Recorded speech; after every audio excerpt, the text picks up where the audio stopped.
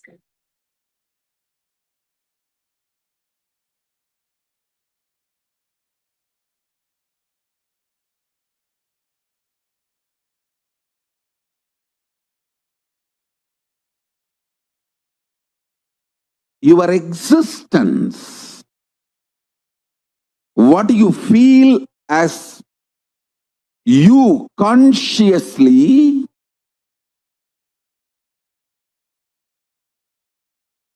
does not get disturbed, shaken, even when your body is pulled out of you. When your mind is pulled out of you, it doesn't get shaken by anything being pulled out of you. Listen, I am not brainwashing you. Keeping Mahadeva, Paramashiva as a witness, I am revealing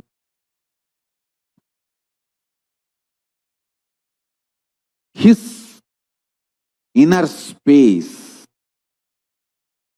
How he is inside, I am opening it to all of you. I am just opening a door for all of you to experience Paramashiva's inner space. I am telling you, just internalize this. Your balance sheet will go up. You will take amazing business decision. You will take enlightened business decisions, enlightened relationship decisions, enlightened health decisions, enlightened life strategies. Your self-doubt, self-hatred, self-denial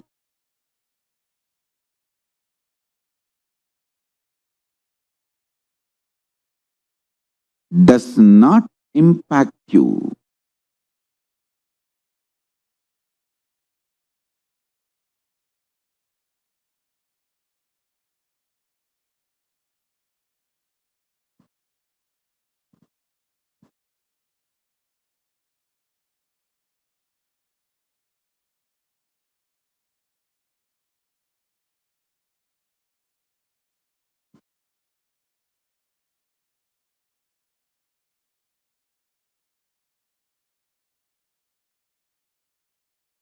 It does not have a stay over you.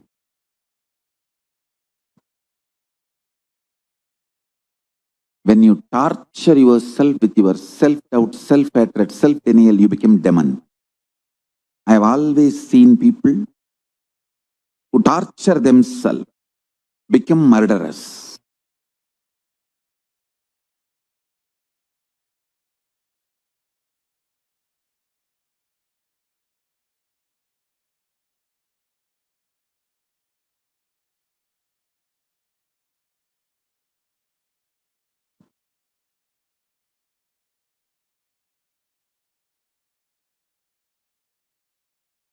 Strength, because you can get involved with the life,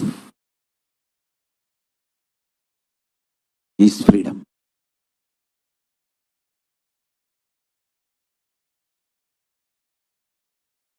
Having a son or daughter, kid, does not make you father or mother. The feeling, experience you have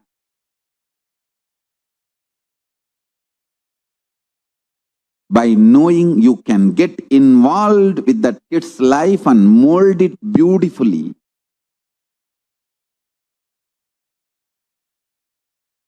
in an enlightened way, that makes you father or mother.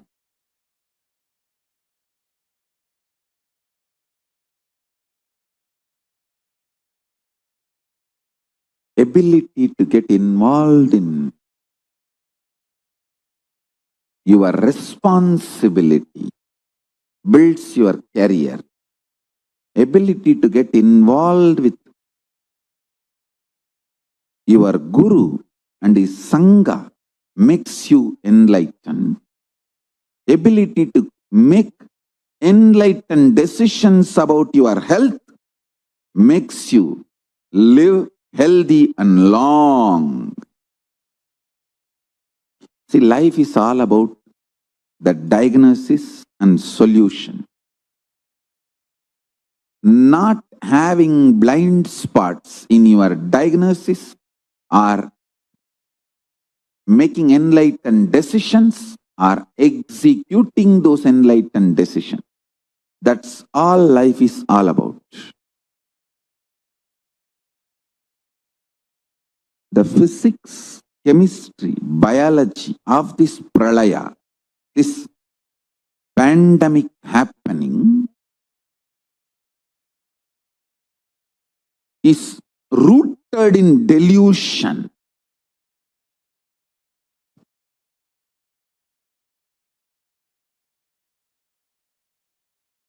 Do not allow delusion. Do not allow delusion. I'll give you examples for delusion. 1. False diagnosis. The real problem is you having headache, but falsely diagnosing your spouse is responsible for all your sufferings. You just need a cup of coffee, not divorce lawyer or dating site.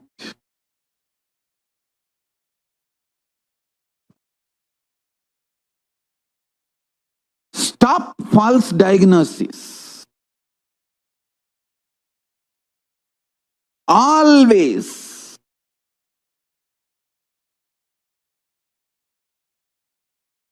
first choice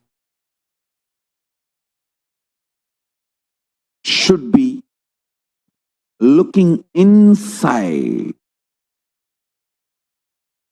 for the cause of the problem, and solution for the problem is enlightened way of living. Understand? If you are not able to find any reason for your problems, cause and solution inside, then start looking for outside.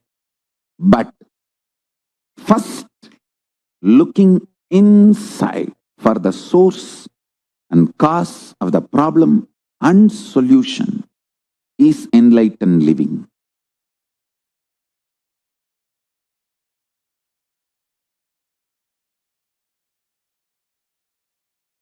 False diagnosis is delusion. That's first. Next, I know the solution, but I am not able to do it. That is the delusional arrogance.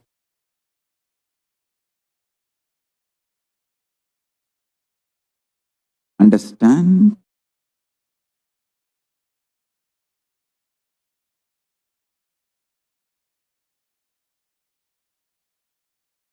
Delusional arrogance looks like almost humbleness, but extreme demonic violence.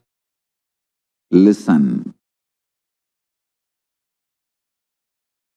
Ravana knows the solution is simply return Sita to Rama. But delusional arrogance. Shishubala knows, just shut the mouth and stop abusing Krishna. But delusional arrogance.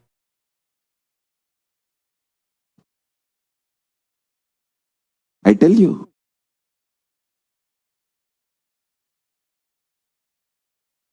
stop delusion and delusional arrogance.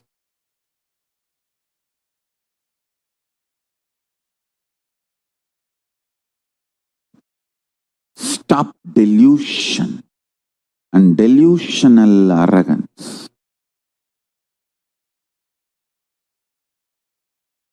I am repeating.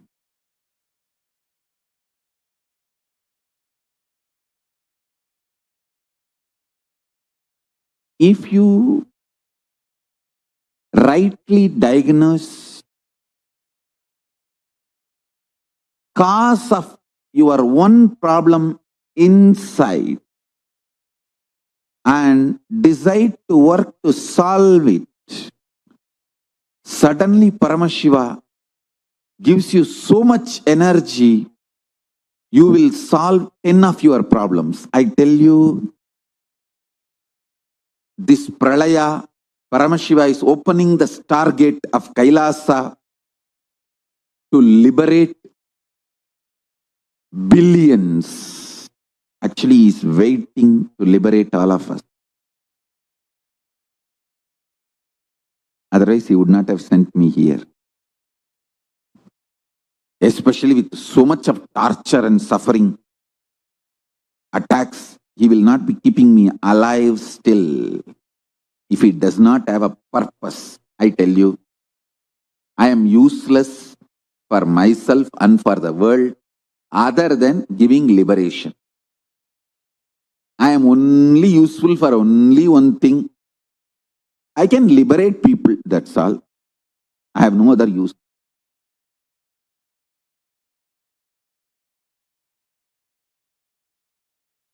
If you start developing your core consciously with these practices, cognitions, experience, I tell you, you form a core for a most beautiful existence. Listen, I'll repeat. The core of a murderer will always be unsubstantiated fears. The unsubstantiated fears only snowballs into anger, frustration, feeling violated, then suicidal, delusional arrogance, then enters into murderous, violent.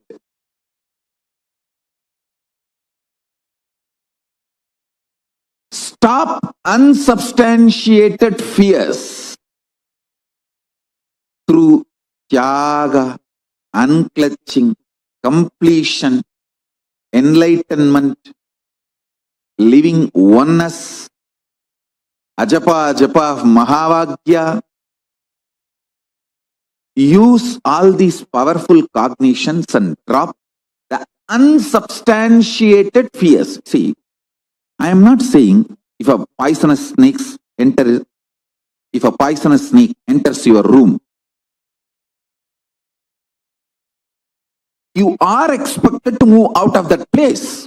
I am not saying don't run away if a poisonous snake enters your room. No, I am only saying stop unsubstantiated fears shaking your nervous system constant. Actually, if you start practicing unclenching, you don't even know how many fears you dropped. Your nervous system becomes so beautiful. Suma taga taga pala palan ulla abdiye Paramashiva mayama minnumappa olagame. Your inner space should be like a Kailasa, shining taga taga pala pala like Paramashiva. No blind spot, no unsubstantiated fear, no unsubstantiated frustration, no unsubstantiated anger.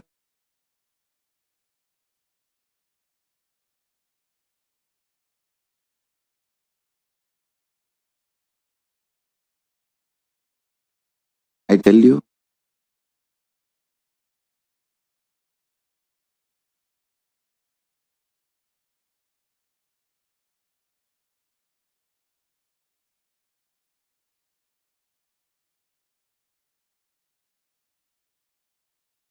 anything which is not known to you, do not be afraid. See, listen. For example, if you know a president of a country, he knows you, you know him. Will you be afraid of anything else under his rule? Same way, all my disciples, be rest assured, Paramashiva knows you. It's my promise to you, Paramashiva knows you. All my disciples who declared your integrity to me, it's my assurance and promise to you, Paramashiva knows you. Do not be ever afraid of anything. Be loving. Don't be arrogant. I am not asking you to be arrogant. Just be relaxed. You are protected. Name bhakta pranashyat. Hey, listen. I really love you guys. I will not lie. I will only tell you guys very clearly where I can take care of you and where you will have to take the responsibility on your own. I will very clearly bifurcate all that and tell you. Now I am making a very responsible statement.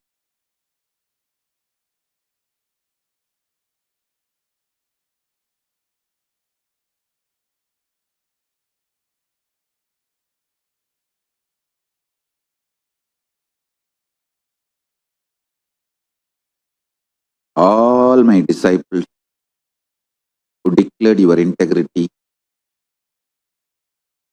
to me, to all of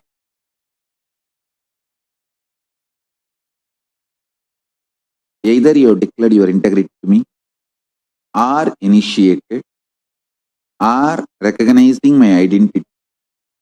In any one of this or all of is enough.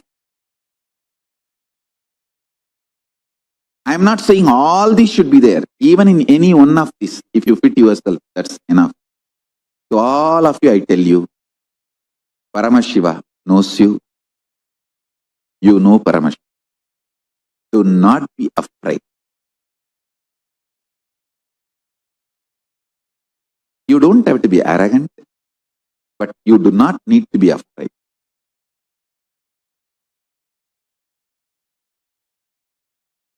You do not need to be afraid. Unsubstantiated fear forms the core And from that, the snowballing effect starts and demons are formed. Do not form the core for demon.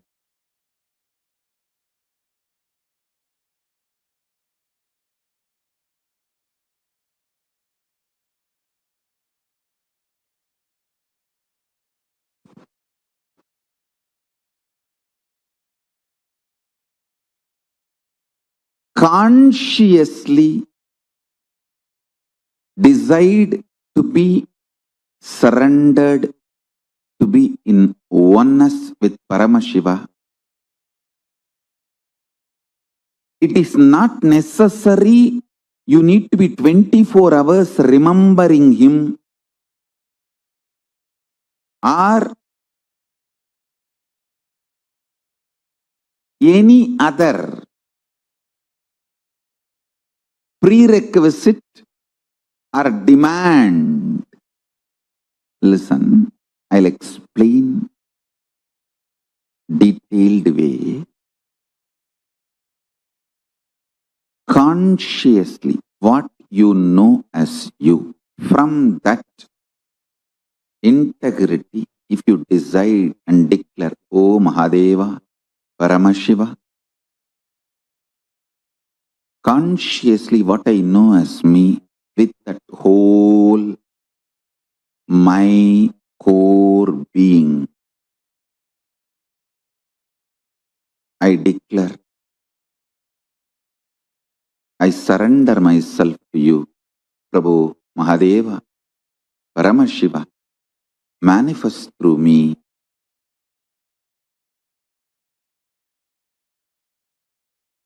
Let oneness happen between you and what I know as me. Just this simple declaration, connection is enough. After that,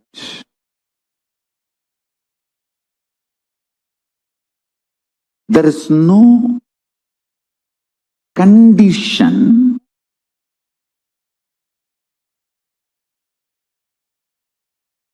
you should be this way, that way, all that. Please understand, you have your own false scales, ideas, conditions, which starts self-doubt, self-hatred, self-denial in you. You feel, once you say Paramashiva, I surrender to you, immediately you say some light should flash, doom, and then Paramashiva should appear and say, oh my son, I am here. I accepted you, sit in my lap. No. All your ideas about how Paramashiva should react is stupid. Be very clear.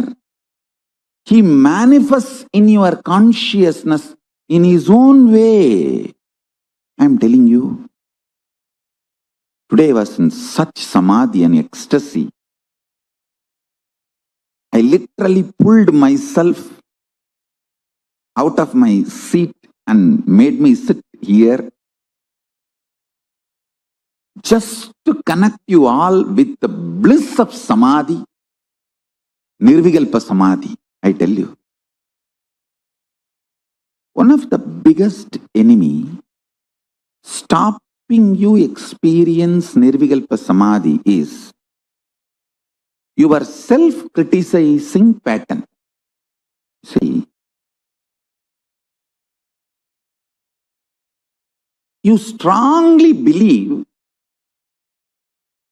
you have not achieved oneness, Nirvikalpa Samadhi, unclutching, completion, because there is a definition for that state and that definition is not manifesting in you. You are such a, first of all, any person who thinks there is a definition for Nirvikalpa Samadhi, there is a definition for oneness, is a fool. Your mind cannot grasp even the definition. Forget about using the definition as the scale to measure whether you achieved it or not. You can do only one thing. Continuously remember to surrender, consciously declare to Mahadeva, Paramashiva, I am consciously declaring. Manifesting in me only you can do. I'll tell you precisely, exactly right attitude. Declare to Paramashiva, Prabhu, really, I personally do not know much about the way you exist. But as per your declaration in Vedas and Agamas and my Guru's confirmation,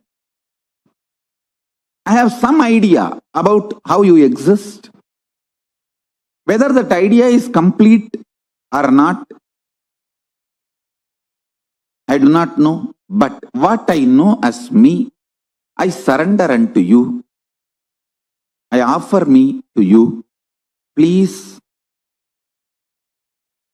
you take away me in you. You radiate. Let you alone exist. Let me experience absolute oneness. Nirvikalpa Samadhi, unclutching, complete completion, or whatever the highest state. I may not know the name or words to describe. Let me experience that. Declare it consciously. Remember one thing. Even if you are consciously enjoying somebody swimming, his brain activities, neuron activity is mirrored in you. Even ordinary swimming, his neuron activities are mirrored in your brain. Can't you understand the great cosmic experience, existence, Paramashiva, when you surrender to him, will his neuron activity not mirror in you? Don't you understand? When you pray, when you decide to have feeling connection, when you declare to have oneness with Paramashiva, be assured simply his neuron activities mirror in your brain. How it should, you don't put a condition. Once you surrender and declare, whatever is happening, decide to know very clearly that is he manifesting. If you are even feeling irritated, what can be done? That is the way he is manifesting. Whatever he is manifesting. Go with that peacefulness, Shanta Swarupa. Then he sinks deeper and deeper into your being. Your being sinks deeper and deeper into his existence.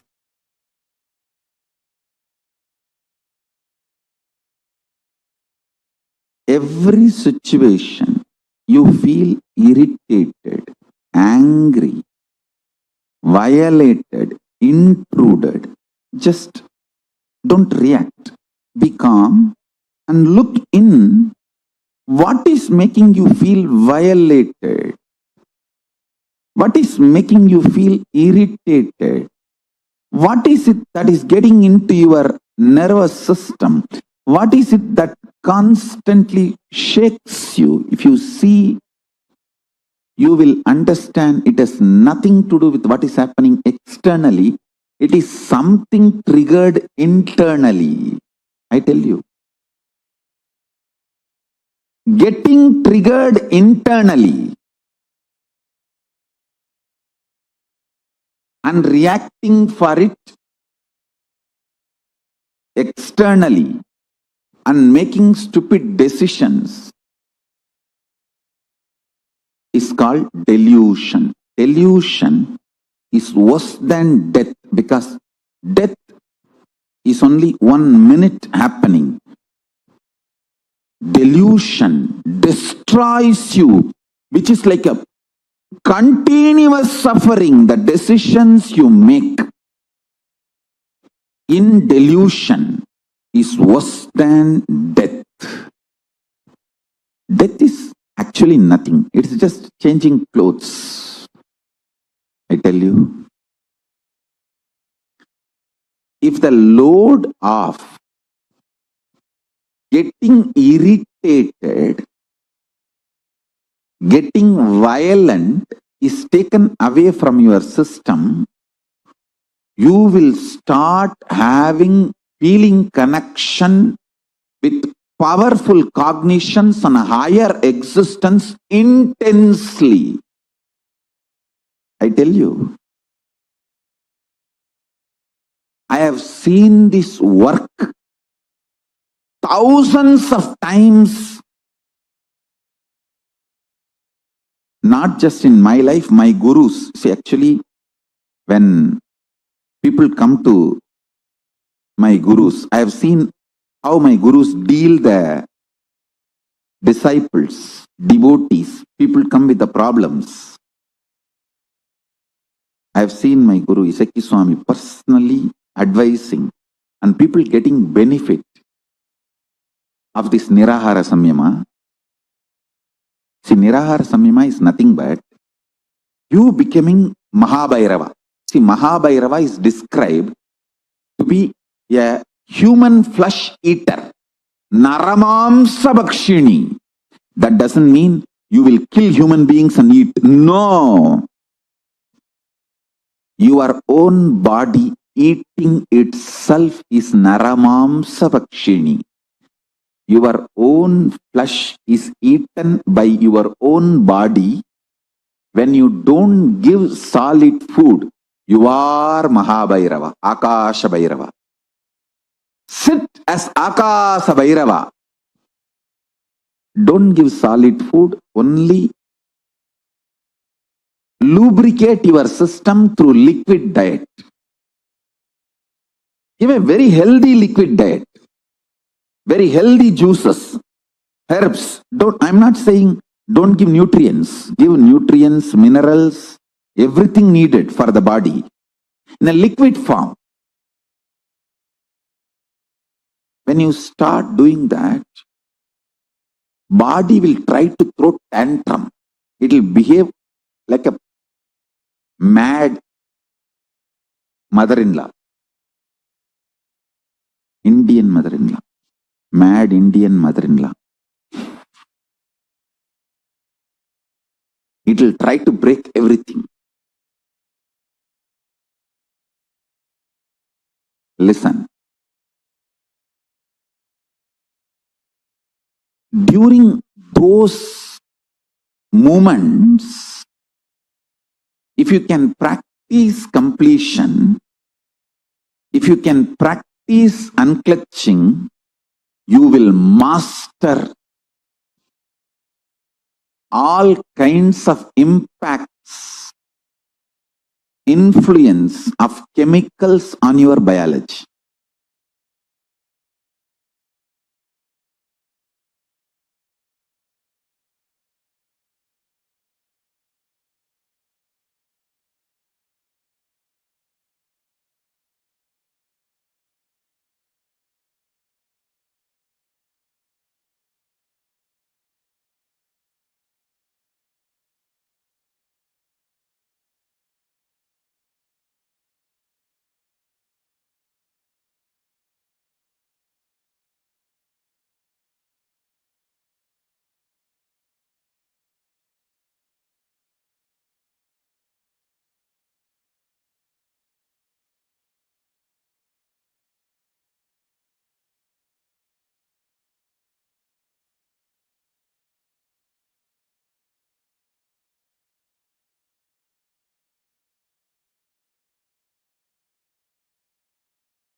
through Bhava Sankalpa, how the delusional arrogance starts in us. This is a very, very important truth for all of us to understand. But before we enter into understanding it, let me start with a question. Okay. Can I request every one of you here to post what do you understand as Throbhava Sankalpa? Can I request every one of you here? All the participants to please post what did you understand as Throbhava Sankalpa? Come on, everyone post. Manishaya, Magita. When Swamiji explained as delusional arrogance, what is delusional arrogance? What did you all understand as delusional arrogance? Please post it in the chat.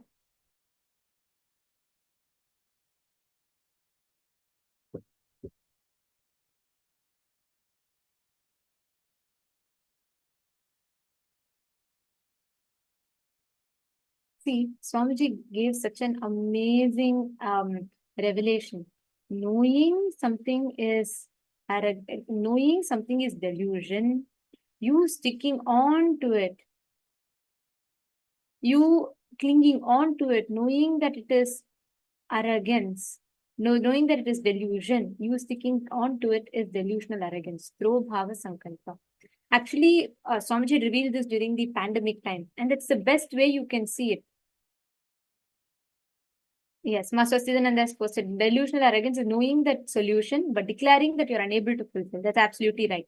And during the pandemic time, right, this is the most evident at that time, where there are obvious solution. You know there is a solution for it, but you don't want to try it. And clinging on to that delusion and declaring that as reality. That is delusional arrogance. Nityananda, Mani Akhalaya, Ma Pooja Kumar, Ma Jnanaswarupini. Mani, you should start posting what you're understanding and start actively participating. You will start imbibing these powerful cognitions from Swamiji. You will start understanding these powerful cognitions of what Swamiji has revealed. All right. So now let us understand this. Mahapurushananda is saying this is not very clear to me. I'll help you understand now. See, delusional arrogance. In pandemic time, right, there was a lockdown, global lockdown. People were all in their houses, and the problem is people were not able to handle being by themselves. We are so used to running, going to travel and all of that, and people could just not tolerate being with them. And at that time, they had to handle all that inner mood swings and external people both, which normally you can escape. If you don't like your home, you can take your car and go just for a break somewhere, go outside for a walk. But people were not able to do it during pandemic time. People could not handle it. There are so many news outlets, media outlets that said how people would say, even if I die, it is okay. Let me just go for a walk. I cannot handle it here in the house. Many people were pushed to making these kind of decisions. That is precisely what is delusional arrogance. You don't even think, let yourself cognize, you know what you're doing is actually not good to you. You still go ahead and you say, anyways, come what may, I cannot handle this. For a temporary mood swing, making a permanently life-damaging decision is delusional arrogance. You don't want to wake up for, okay, Ma Aniyakala is saying no audio. I think other rooms are, others are all hearing, Ma. Maybe some issue with your side. Could you please check?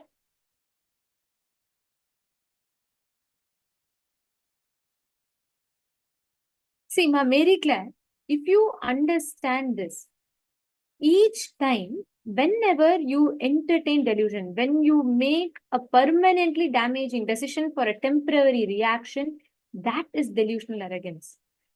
Ma Jnana Yogini is posting, I was enjoying being by myself with spiritual practices and seva during the pandemic time. Actually, understand, Ma, we are all blessed that we have Swamiji. Like Swamiji had prepared every devotees, everyone. Swamiji had already started preparing us mentally. People were not able to handle lockdown. The divorce rates spiked and domestic violence were at an all-time high. People were having, murder rates increase. I'm not joking. This is true. So many cases and everything was high. They're all official reports have been published. A lot of studies been done on that. But the thing is, why this was happening is because people did not handle, they don't know how to handle themselves and they were pushed to this. And at those situations, right, in those times, knowing that it is delusion, knowing that what is happening to you is delusion, and you know that it's a temporary reaction, but you make a permanently life-damaging decision. That is delusional arrogance. You feel down. Many times you say, okay, all right, you feel so angry, you feel so irritated, you would have worked on a project, but you would have not gotten the credit that you wanted. You would have put your time, life, everything into it. But just because your boss did not give you that extra smile or that extra praise, you decide and break your whole project and delete it and completely destroy the project. That is delusional arrogance.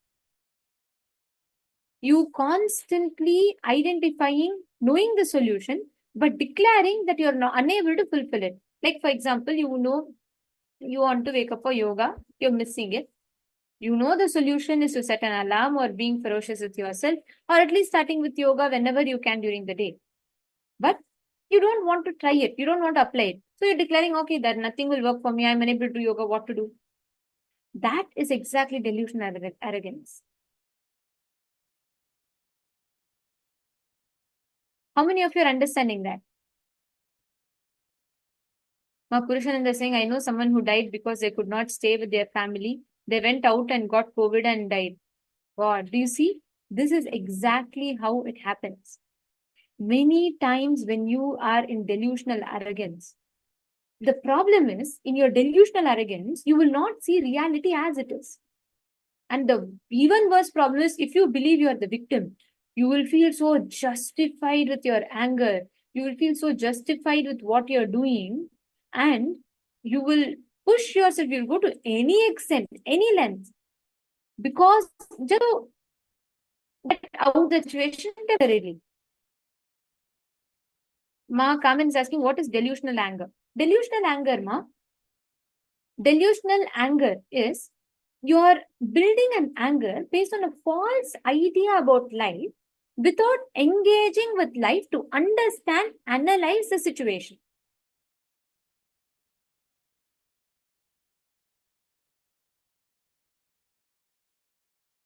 How many of you are understanding this? See, many times without realizing the actual problem. See, probably like Swamiji gave an example, right? This whole COVID example. Temporarily unable to handle being with yourself. Ready, saying that, hey, come what may, so what? Let me go to bed. It's going and dying is better than being in the lockdown. Let me just go.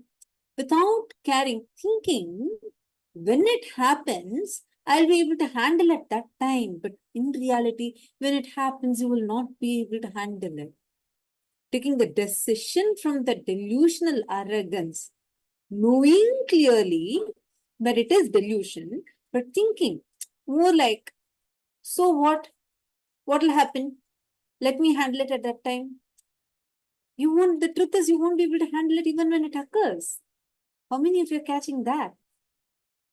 See, that is the true Bhava Sankalpa, the delusional arrogance that we face.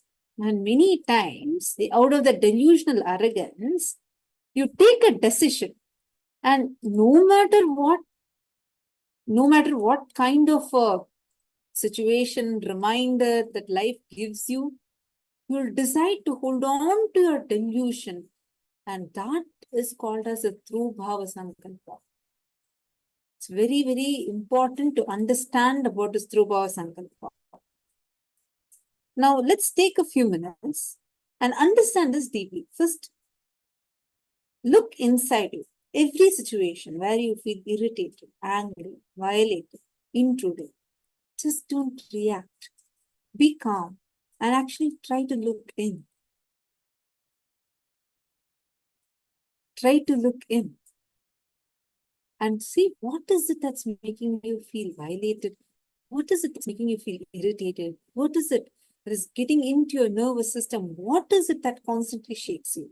You need to spend a few minutes right now and actually look in.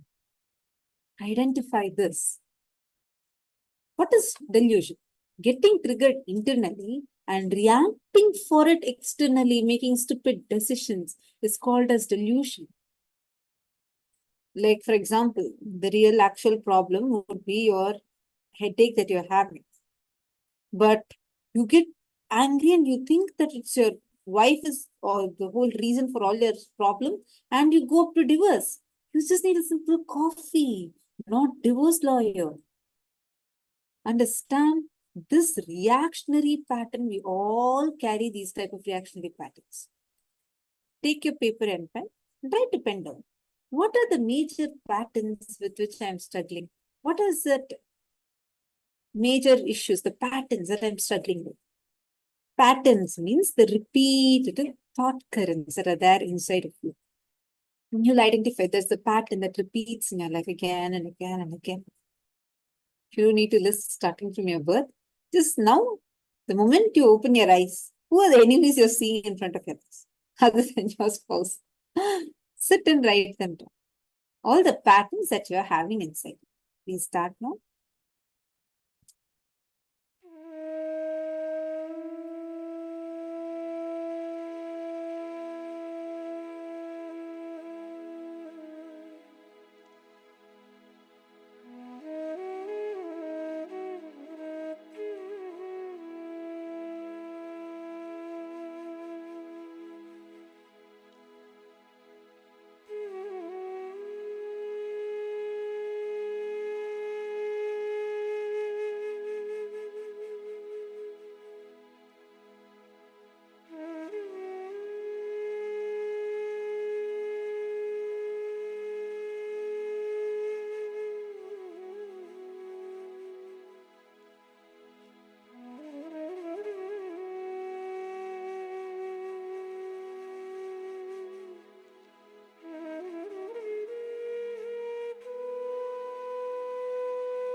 Have all of you finished writing? I request all of you to confirm if you've all finished penning down.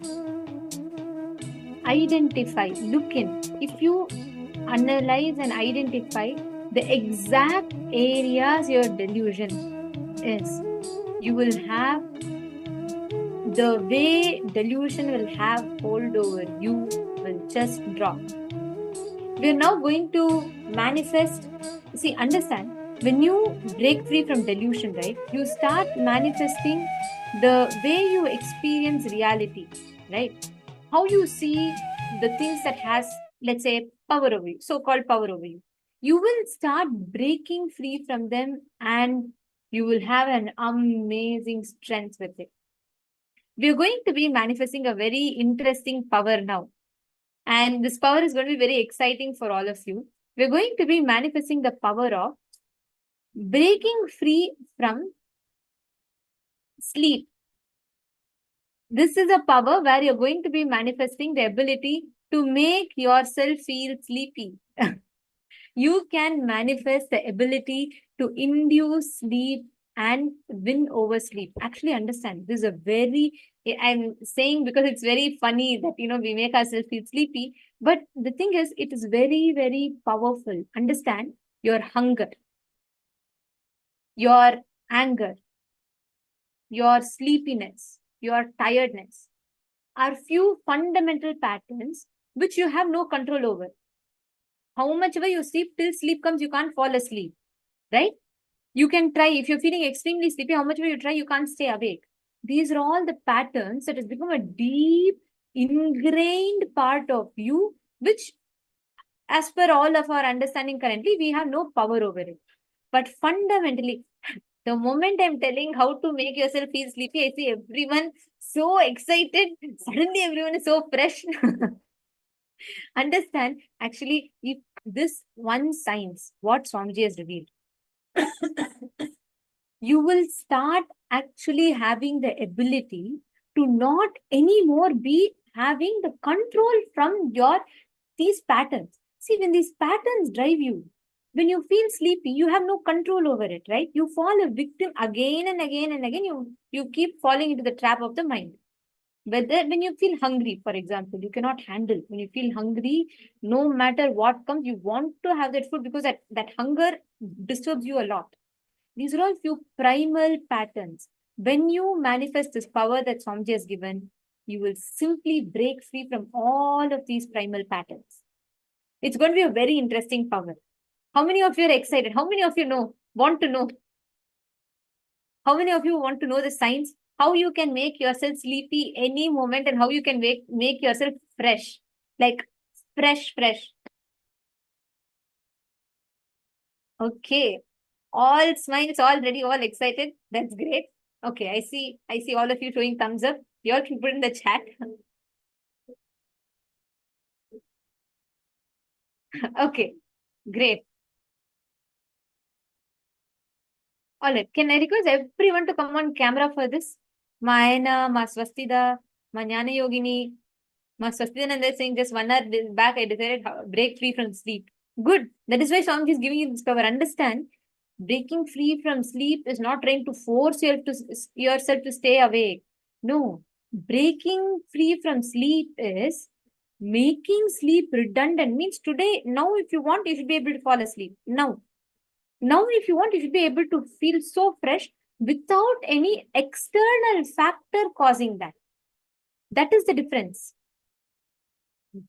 So we are now going to manifest this power. When you keep manifesting this over and over and over, you will suddenly see the importance you give to sleep and hunger will drop. Because right now, what do? You feel like there's no choice. You have to fall asleep when you're feeling sleepy. There's no choice. You are not able to sleep. How much ever you roll on the bed, you're not able to fall asleep when you're not sleepy.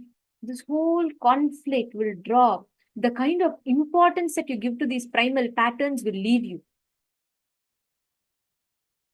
Okay. Now, yes. Now let's all get ready to manifest this power. Come on, all of you leaning on the bed. I see some of you getting your blankets, pillows ready. You're not going to fall asleep now. I'm going to make you all manifest the power to induce sleep and then also wake yourself back up. So Please don't lean on the wall. Don't have your pillow and cozy blankets, especially if it's nighttime in your place. So, okay, now what you're going to do is listen very carefully, right? You are going to be manifesting the power to bring your whole body's awareness. The moment you want to fall asleep, you can consciously fall asleep. Swami has given an exact technique for this, right? See, understand, first thing, before you enter into this power, throughout this power manifestation, keep your head, neck, and spine in a straight line. You should know, scientifically, if you are having your head, neck, and spine in a straight line, you cannot fall asleep. Try it. Try as hard as you want. If your neck and head, right, if it's in a straight line, you cannot fall asleep. Only when your neck is like little low, you can fall asleep. Now, you're actually going to bring yourself to feeling sleepy with your head, neck, and spine in a straight line. Because this is not any trick with the human, this thing, the physiology. No, it is a pure science where your consciousness, which is much more powerful than your hunger, thirst, swoons, tiredness, sleepy, everything. You're going to empower your conscious sovereignty and manifest this power. For you to manifest this power, just have deep oneness with Swamiji. Okay. What all of you are going to do is, you're all going to sit straight with your head, neck, and spine in a straight line. And you're going to fix your gaze, your eyes, the two eyes and the third eye in your navel center, in your Manipuraka, in your navel center. If you want, you can even put your palm in your navel center to bring your awareness, but that's not required. That's not part of the process. It's just to support you. But you're going to fix your entire gaze and awareness to your Manipuraka chakra, to your navel center. And you're going to intensely bring your awareness and chant the Mahavakya. You will see so much of heat and energy you will start feeling there. You will just feel like the energy is being absorbed into the Manipuraka chakra, and you will start feeling sleepy. You will suddenly feel like it'll be a different expression. I don't want to tell it because it should not impact you you should not make you expect certain way and not prepare your mind for it. You automatically you will experience, and you can share what you experience. Okay, ready? Shall I request all of you please sit straight? Nityananda Ma Bahar, nice to see you in the session. For many of you who it's already late night, you guys have become awake to know how to make yourself fall asleep. And now I'll also teach you to how you can make yourself fresh any moment you want. Mahindra Sidambaranathan Makarin, can I request all of you to come on camera? Okay, please sit straight. Now, please fix your gaze. Look both your eyes, see your navel center. You can even put your palm on your navel center. Bring your complete awareness to the navel center. Manana Yogini, I'll teach you. You are saying how to learn first. Swamiji has given elaborate sense. Right after this, we'll manifest that power as well, Ma. I'll share with you. Swamiji has given an amazing technique for that as well. Come on, all of you sit straight. Now, bring your whole awareness to your navel center, Manipuraka chakra.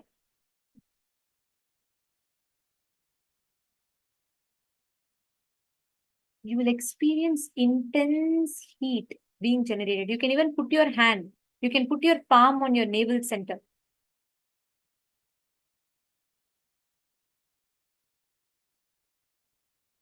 And you will see intensely your body will start experiencing that heat being generated, and you will start feeling drowsy, you will start feeling sleepy. Please start. Chant the Mahavakya.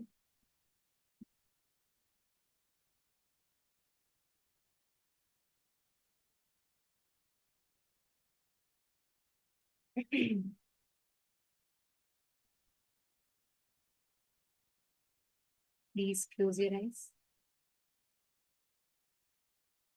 You can fix your gaze on the Manipuraka region. You don't have to close your eyes. You can fix your gaze on the Manipuraka region.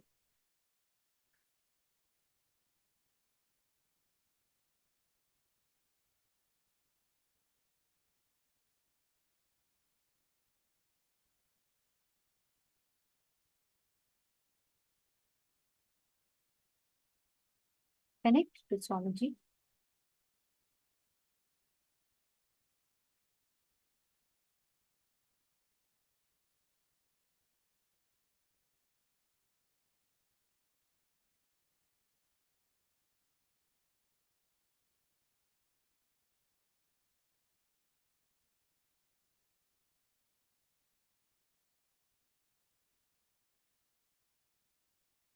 Bring your whole awareness to the Manipuraka region.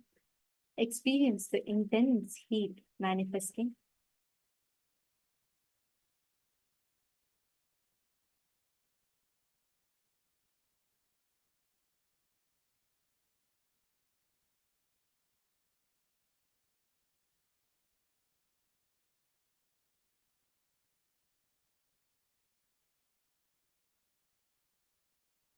ॐ नित्यानन्द परमशिवोऽहम्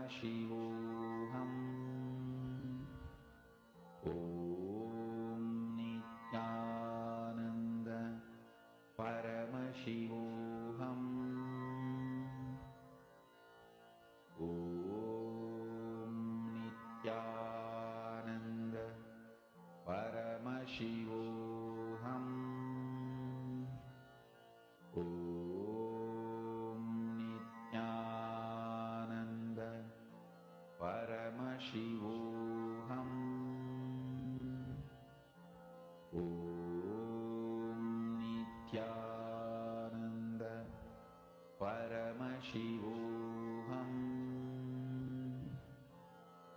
ॐ नित्यानन्द परमशिवोऽहम् ॐ नित्यानन्द परमशिवोऽहम् ॐ नित्यानन्द परमशिवोऽहम् ॐ नित्यानन्द परमशिवोऽहम् ॐ नित्यानन्द परमशिवोऽहम् ॐ नित्यानन्द परमशिवोऽहम् ॐ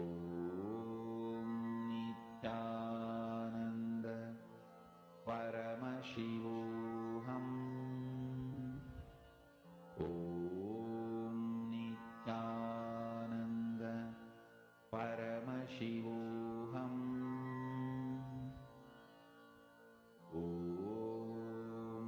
नित्यानन्द परमशिवोऽहम् ॐ नित्यानन्द परमशिवोऽहम्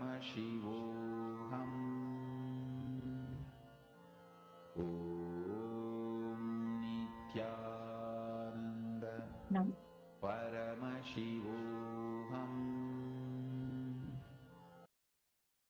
please relax.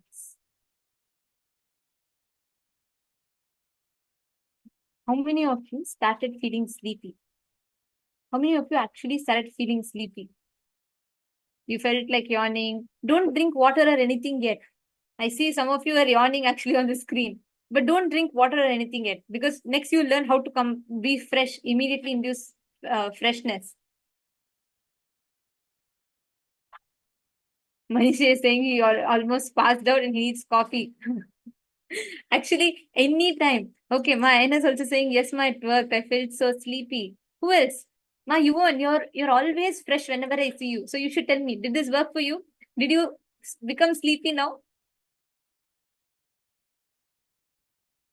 And Ma Bahar, Ma Swastidananda, come on. How many of you actually started feeling sleepy?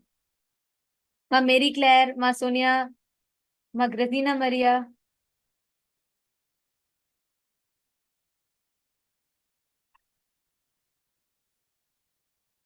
Okay, Ma Carmen, Ma Marwa, Ma Jnana Yogini, Ma Krista.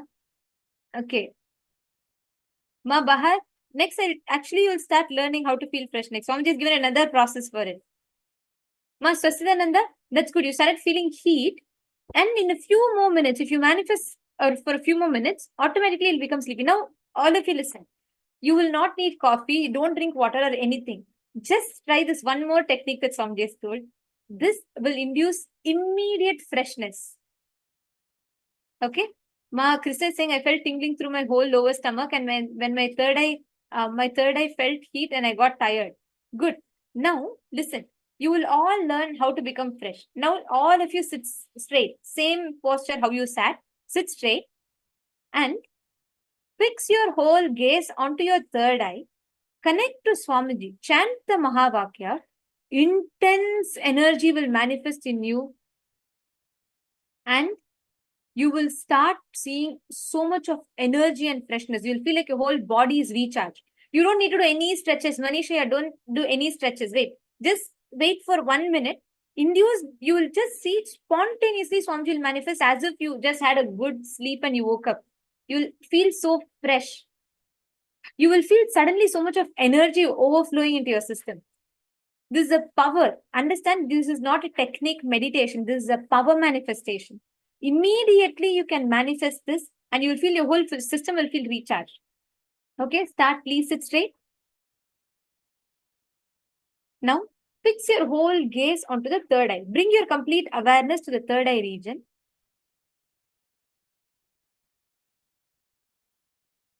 Breathe in and breathe out deeply and slowly.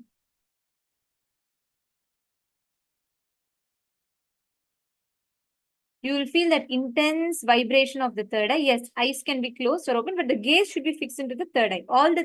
Both eyes should meet to the third eye. You will feel intense tingling or vibration, or like Swamiji says, you will feel like intense energy in your third eye.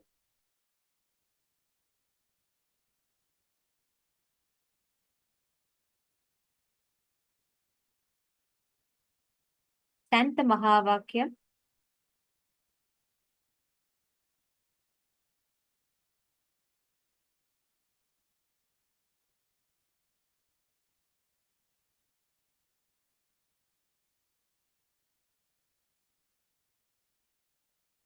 Have your head, neck and spine in a straight line.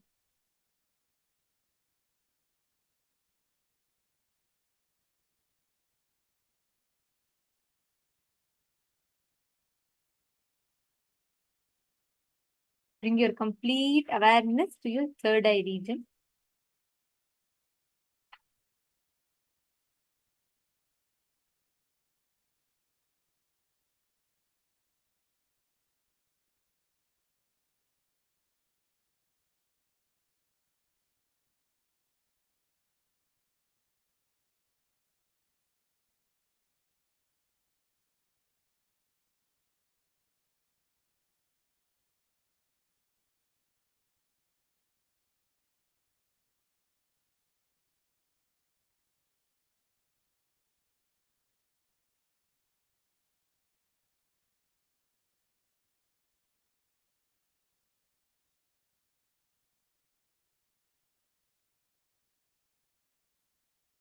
Okay, please relax.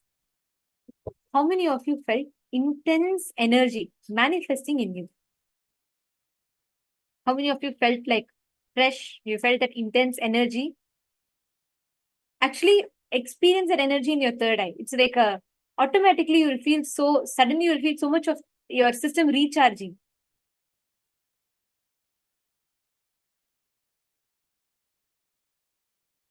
Exactly. Chris is saying I had a lot of energy. Mayana saying yes. And Manisha is saying yes, I cannot believe and I don't need coffee or water now. This is the science. This is an amazing science that Swamiji has revealed. Actually, when I was first reading through the transcript and I was like, what Swamiji has revealed, and I was like, wow, such a simple technique, but an amazing power. Swamiji says immediately you will start manifesting it. You just need to bring your awareness. All the tiredness, everything will leave. Today, you're all going to learn. You're going to learn how you can feel the hunger and you can release the hunger whenever you want. All these basic emotions, which literally enslave you into the Maya matrix, will be liberated. You will never again be bound by any of them. Swamiji actually initiated all of us Gurukul kids into manifesting this power. And we were able to stay awake for extended hours. We didn't have any kind of a, we didn't have to depend on something. We didn't have any kind of a external factor. Purely just with Swamiji's initiation, will be able to manifest it. You will go beyond sleep. See, currently, the way how your Maya, the delusion, which is one of the basics, is hunger, sleep, tiredness, all of it. They have a strong hold on you. No matter what is there, if you're feeling sleepy, you can't control it. You feel it's beyond you. But now you know the signs.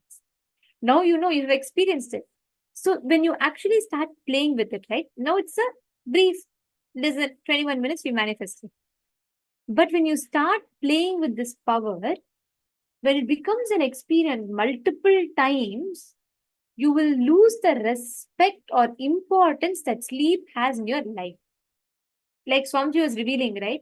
The voting point of the sleep, the power to vote for sleep will just reduce. Mayana saying, I feel so refreshed in head and energy spreading down from head to body. Wow. Ma Yuvan is saying it was charging through third eye. Ma Mary is saying I experienced freshness. Wow, very nice. Ma Annie Akhale is also saying, actually the best thing is I see so many of you who are sitting in Iran, Iraq, in different countries in the Europe, where it's already late night, Malaysia. So many of you are intensely, sincerely sitting and manifesting. It's so beautiful to see it. Just use this power. It will be of so much benefit to you in all aspects of your life. Now, we are all going to be entering into the next set. And today, stay tuned for more. Okay, we're going to be learning such amazing powers. Like Swamiji has told how, if you're extremely hungry, without eating a single grain, you can feel full. And also, if you're not hungry, you can induce hunger in you. That's what we are going to be learning about in the further rounds. So now, we're going to be entering into a beautiful Kriya that Swamiji has revealed. This Kriya is for obesity cure. When and we're going to learn this science, how you can, this is a powerful technique which will require all of you to do along as Swamiji guides. Swamiji himself will be guiding this Kriya. And if any of you have any medical health concerns, please do not do this Kriya. Please check with your healthcare practitioners and please make sure that you are allowed to do this Kriya and then do it. So we request all of you to get ready. Let us all enter into the Kriya.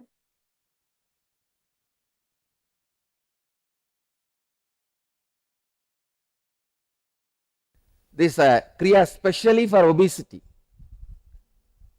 Today I have added Asana, which anybody can do, very easy, but very powerful, very effective. So, this Kriya, this Nitya Kriya, today's Nitya Kriya, directly cures obesity. Please understand. With or without diet control, this can burn lot of unnecessary cholesterol fat. Only thing, you may need to drink lot of water and buttermilk for the Kriya to work properly in your body, in your system.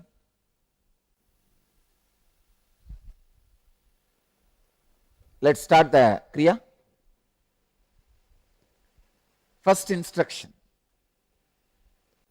The first step is Anjali Asana. Please understand. Stretch your leg nicely and put both your palms below your base. Sit on your palms. This is the Anjali Asana.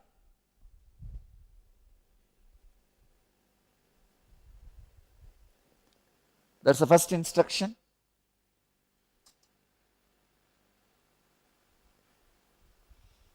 I'll read the instruction. This is Yoga Pradipika, verse 283 and 284, 285, 286. Let me give you the translation. Sit with the legs extended forward, keeping the heels on the ground and toes pointing upward. Place two hands under the buttocks, palms facing upward and finger closed together. Please understand, palms facing upward, palms this way. Palms should not be facing the downward, palms facing upward. Fingers closed together. Try to bring elbows close to the body. See, these postures are mainly designed to create certain tension in your body where the Kundalini can be awakened, kind of a certain straightening out. So the Kundalini can be awakened. Direct the gaze between the eyebrows, means put your attention on Anya, between the eyebrows. It's called Anjani Asana. Be in this asana at least for 60 seconds.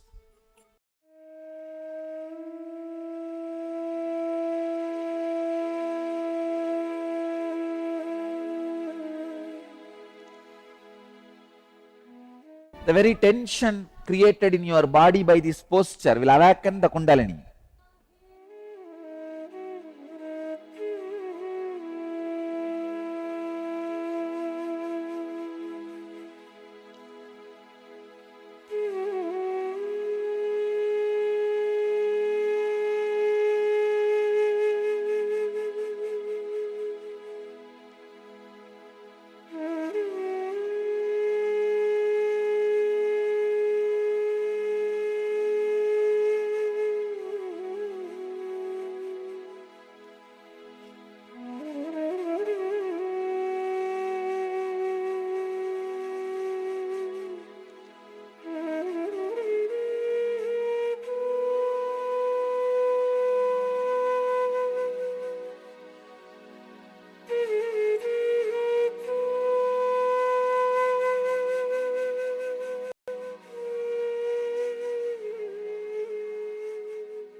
Now next instruction. In the same posture, do the Udyana Bandha, Geranda Samhita, Upadesha 3, verse 10. Contract the bowels equably above and below the navels towards the back so that abdominal viscera may touch the back. He who practices the Udyana without ceasing conquers death. Hold, contract the bowels in and up. Hold as long as you can.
Agnisoma Kumbhaka. I'll give the instruction. Prana should be inhaled through right nostril, and after retaining the same as prescribed, one should exhale through the other nostril, left. Please understand. Inhale through right, hold as long as you can, exhale through left, again. Now inhale through left and hold as long as, exhale through the right. It is Agnisoma Kumbhaka. Do it. Using the fingers. Inhale through right.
Vyana Kumbhaka.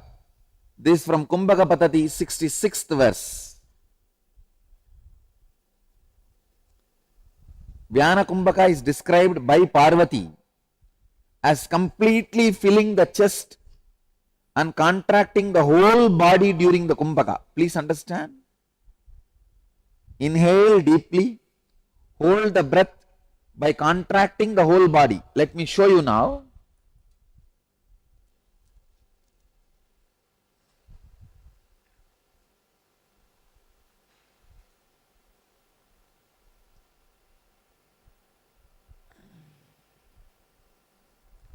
Inhale, fill your chest and stomach and contract the whole body and do the Kumbhaka. Hold.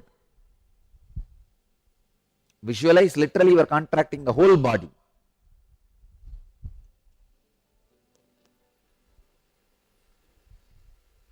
Have intense awareness of your whole body.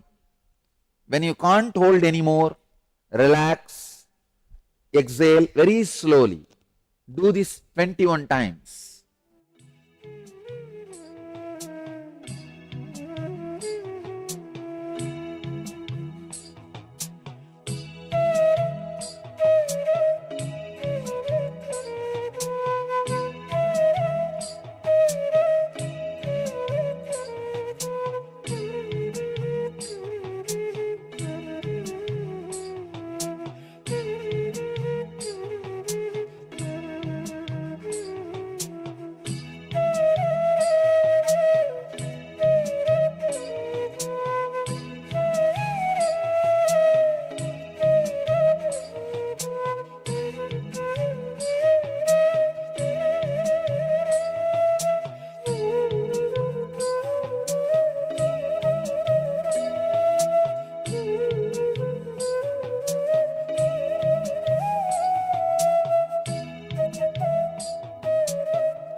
next step,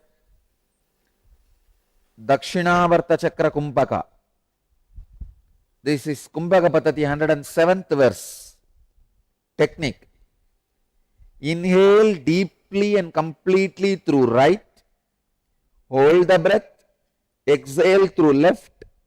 Again, inhale through right. Hold the breath. Exhale through left. Inhaling only through right. Exhaling only through left.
Next is Gomukasana.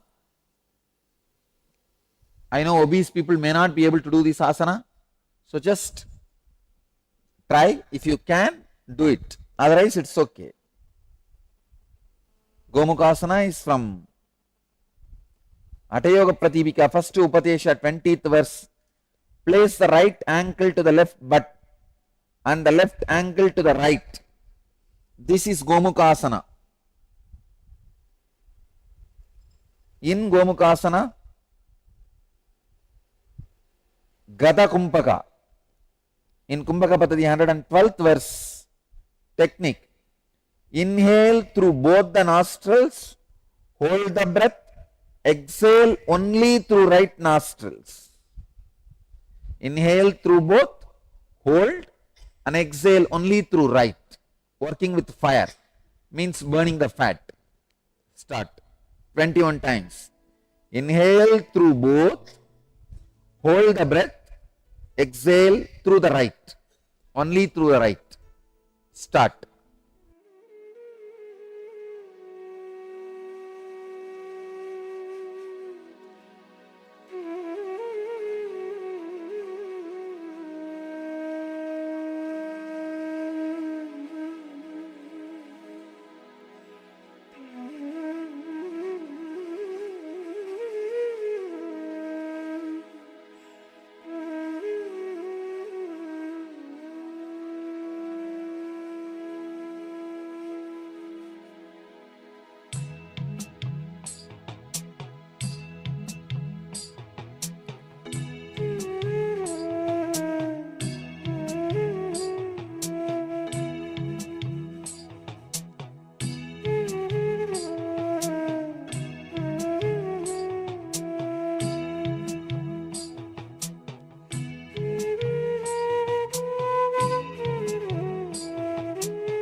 next step is Kumbharaja.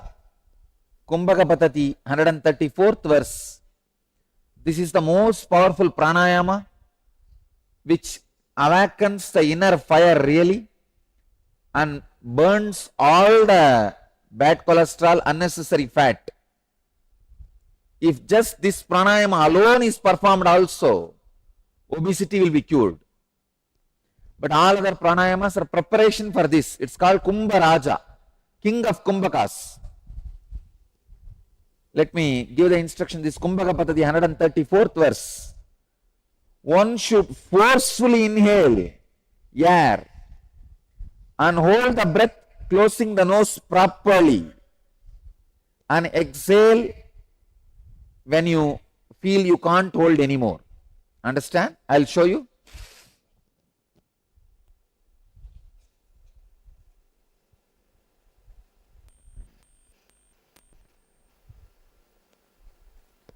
Very forcefully inhale, hold as long as you can, and exhale when you feel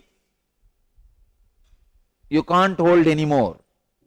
This is Kumbharaja. Do this 21 times.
Ujjayi Kumpaka. This Kumpaka Patati, 131st, 32nd verse. Close your mouth, inhale through both the nostrils, hold the breath and exhale through left nostril. Close the mouth, inhale through both the nostrils, hold the breath, exhale through the left. I'll show you.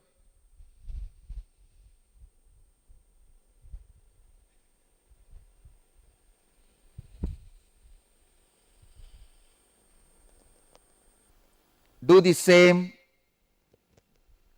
21 times. Inhale through both the nostrils, hold and exhale through left alone.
relax. Let you all achieve, experience, live, express, radiate, and share the eternal bliss. Nityananda. Thank you.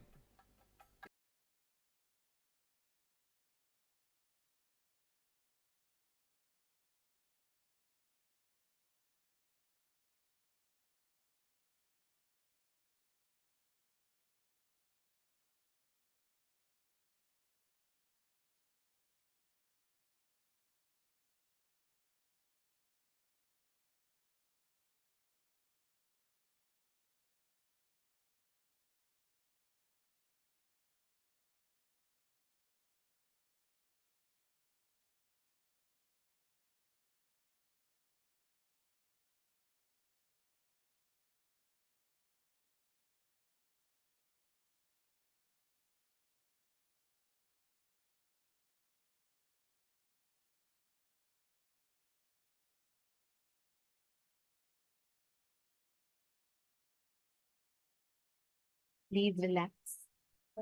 Please relax. How did you all, what was the experience that you all had with this Kriya? How was it for you all? This Kriya is a very, very powerful process through which you can remove all the, any obesity, any issues that you have related, obesity related health issues, you can completely remove all of them. You just do this Kriya and it's a very beautiful process. I mean, Swamiji himself was conducting it. Do this Kriya and automatically you'll see the obesity will start healing. All right. Now, we're all going to be entering into the next session where we're going to be learning about Paramashanta Swarupa. Peace. Peace, Swamiji tells beautifully. When Swamiji tells peace, he does not mean the dead peace, the silence of the graveyard. No. Peace means active peace. So where there is so much of bliss and peace. That is called Paramashanta. Today we're all going to be initiated into manifesting the space of Paramashanta. But what is it? What does that mean? That is what we're all going to be learning about now. We're going to be entering the session where Swamiji is going to be revealing to all of us what is Paramashanta Swarupa? What does it mean to be in Paramashanta and how do we achieve it?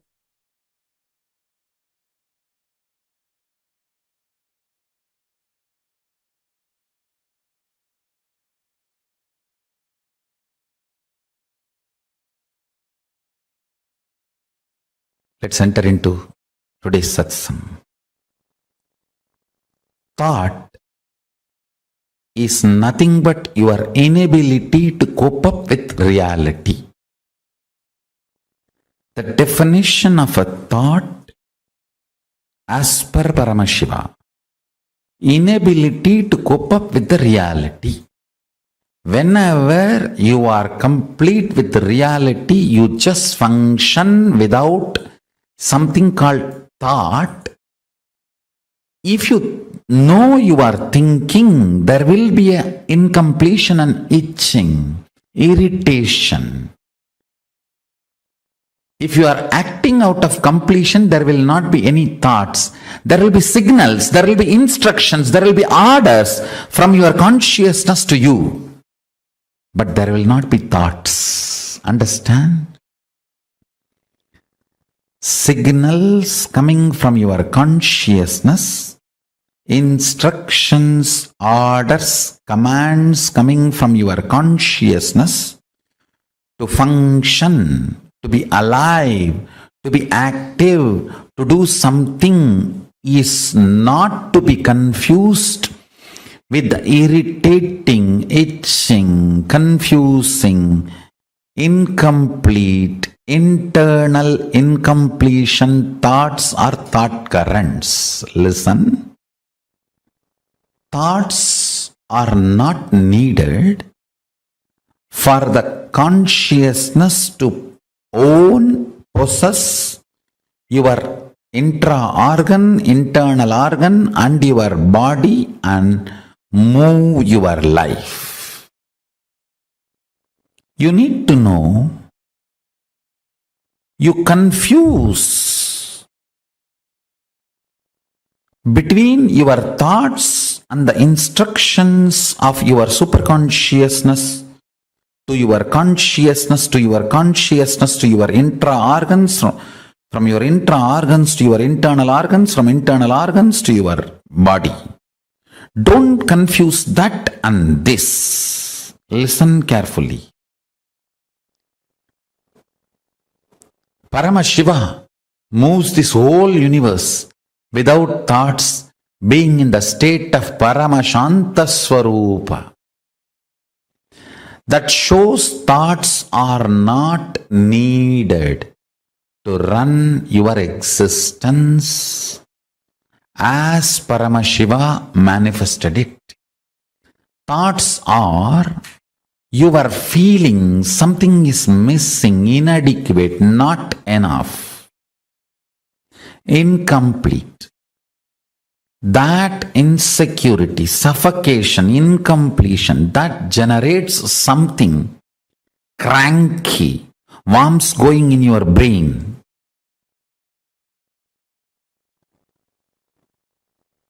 Parasites running in your intestine.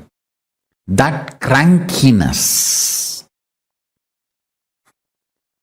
the thoughts and thought currents generated by that crankiness is not needed to run your life. This is the most powerful, important cognition you need to cognize. Understand, Hinduism fundamentally does not believe in belief system or faith system. It very clearly explains the methodology of powerful cognition-based functioning system. I am not going to tell you, believe, you don't need thoughts to run your life. No. I am going to say, Shravana, listen, Manana, internalize, Nididhyasana, start living this powerful cognition. So the powerful cognition I am giving you now, Paramashiva, running the whole universe, much, much, much more than what we are running in our life.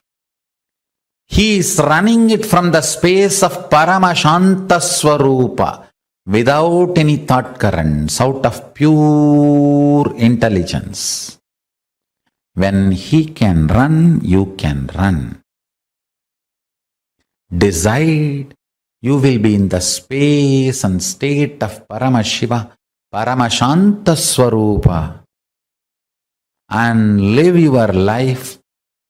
You will see thoughts and thought currents become redundant. They just fall off from you. Like a old skin getting peeled off and falling. The old hair falling. Old nail falling. Just like old things fall off from you, the ideology you need thoughts and thought currents to run your life will fall off from you. Meditate on this powerful cognition. Internalize it, manifest it. Do Shravana Manana Nididhyasana of Paramashanta Swarupa. Paramashiva, who is so big, he does not need thoughts even to run this whole universe. Even to run this whole universe, he does not need thoughts. Why do you need thoughts to run your life? Too small.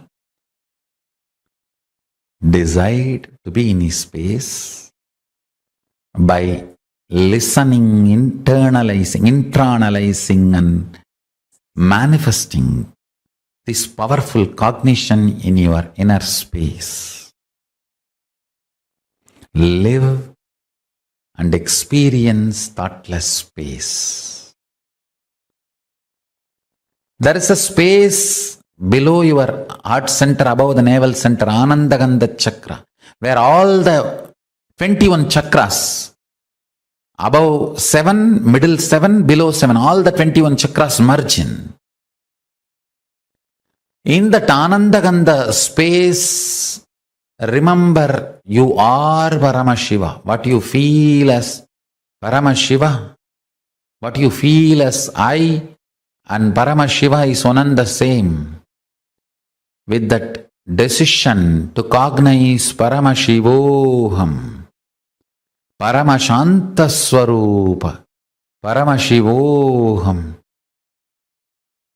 he will manifest more and make you cognize you don't need thoughts and thought currents to run your life.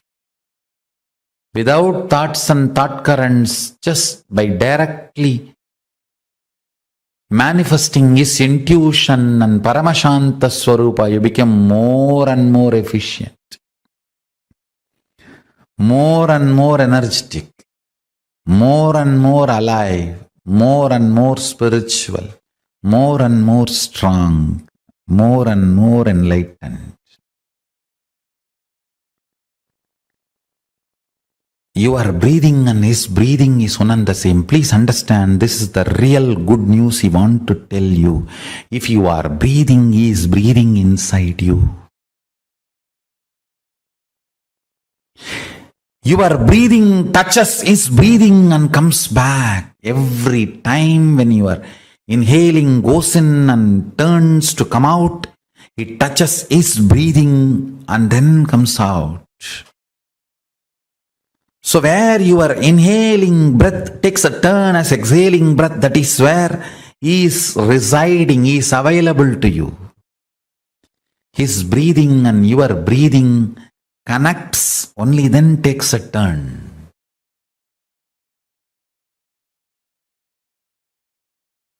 Paramashiva's message from Sri Kailasa directly. Listen. Future can be manifested as you want. It can be planned and planted as you want. Listen to this whole science, step by step.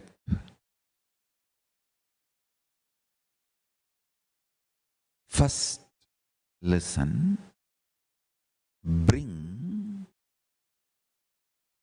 minimalistic, reactionary,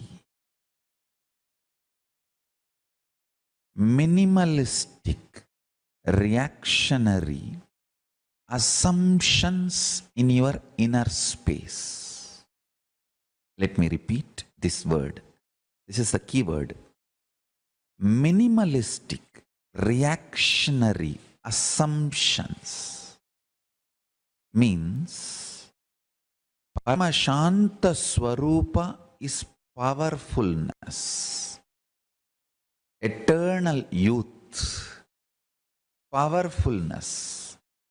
Reactionary assumptions makes you ugly, old, dead. Minimalistic, reactionary assumptions keeps you young, beautiful, alive. Withdrawing from reactionary assumptions is unclutching. Assumptions which makes you abusively react, explode. Understand? When you were young, you might have seen your uncle or dad or somebody in the family throwing tantrum, violently screaming, behaving abusively and establishing his supremacy and getting things done as he wants. Then unconsciously you decide and you learn this is the way to get your things done. And you associate that aggressive, reactionary, violent, throwing your weight is the methodology for getting your things done the way you want, and you associate that with heroism. Understand? This is the most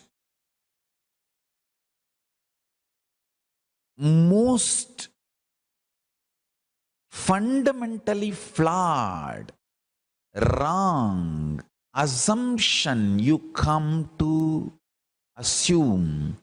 The binary logic's exploitation over your system. Understand? Because your uncle or dad or somebody has thrown their weight and got the things as they want in one situation by reactionary aggression, does not mean life functions with that logic. Establishing your supremacy through the reactionary assumptions and aggressive, explosive, abusive, violent, throwing tantrum and establishing your supremacy through that violent, explosive behavior and associating abusive nature and heroism. Understand? All this might work in one or two situations for someone. But if you bring the binary logic and that is the way life happens, you are wrong. You are absolutely messed up. A little stronger word. So, there are some words I don't utter, but you hear. There are some words, even if I utter, you don't hear. But there are some words I don't utter, but you hear. Your life is, I have not uttered, but you heard.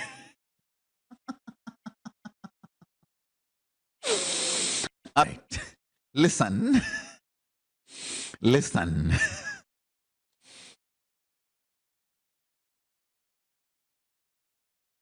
Reactionary assumptions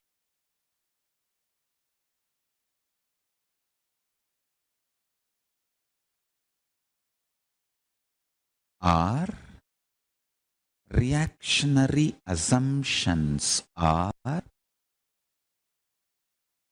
poison planted in your system, bioenergy through binary logic.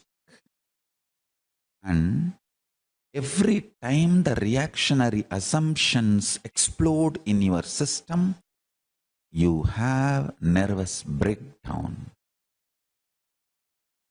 Reactionary assumptions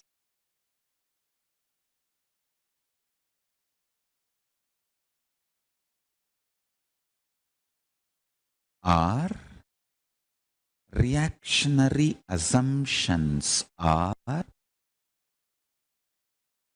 poison planted in your system, bioenergy through binary logic. And every time the reactionary assumptions explode in your system, you have nervous breakdown.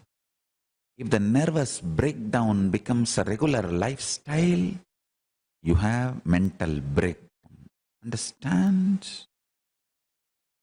But I will explain, and I request all of you to watch this satsang few times.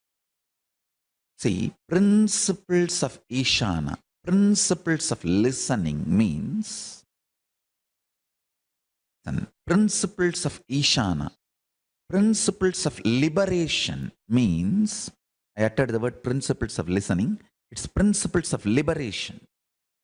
Principles of liberation means liberate yourself from reactionary assumptions, you will solve all the problems. You will manifest best possibility and best powers. I'll give you an example.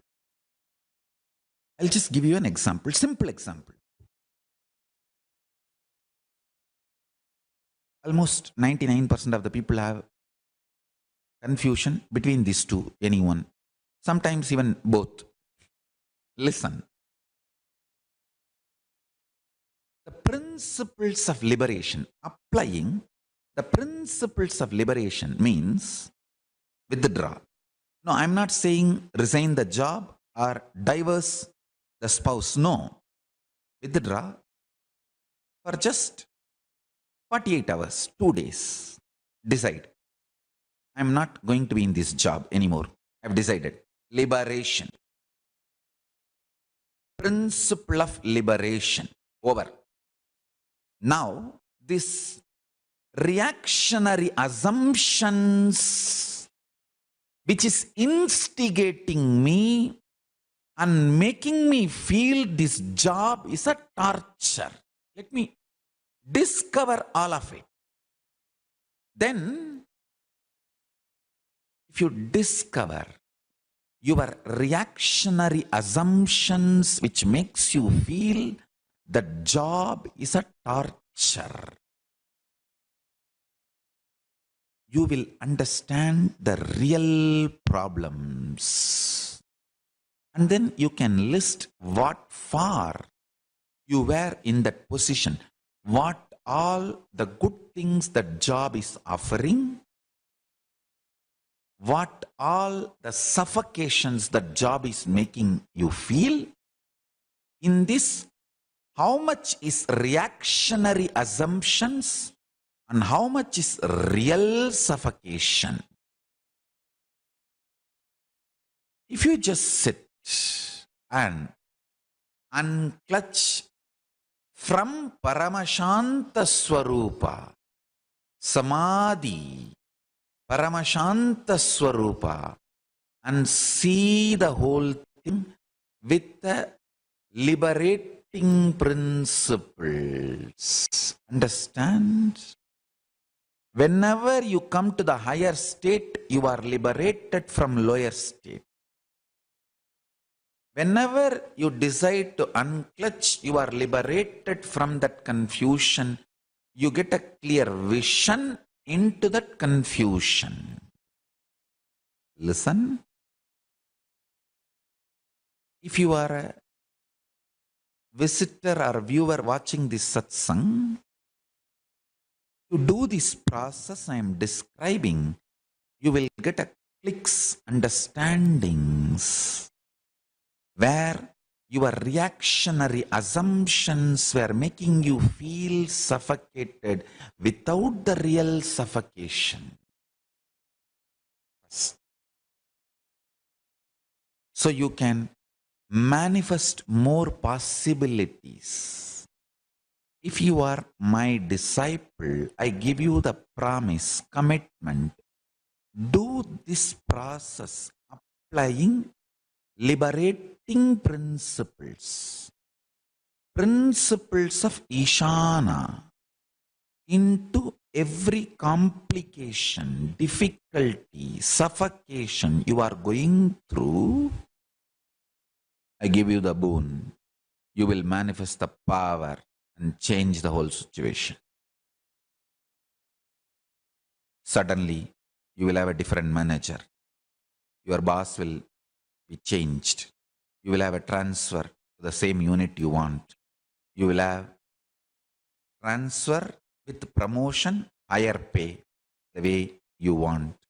I'll cause all the battles. Just apply this principles of Asana. Understand? With the blessings of Paramashiva. With the grace of Paramashiva, for my disciples, I am giving you a boon. You just apply the liberation principles inside, transforming your boss, your subordinates, and Cleaning up all the old mess you made is my responsibility. I commit with you. When I commit, you know I do it.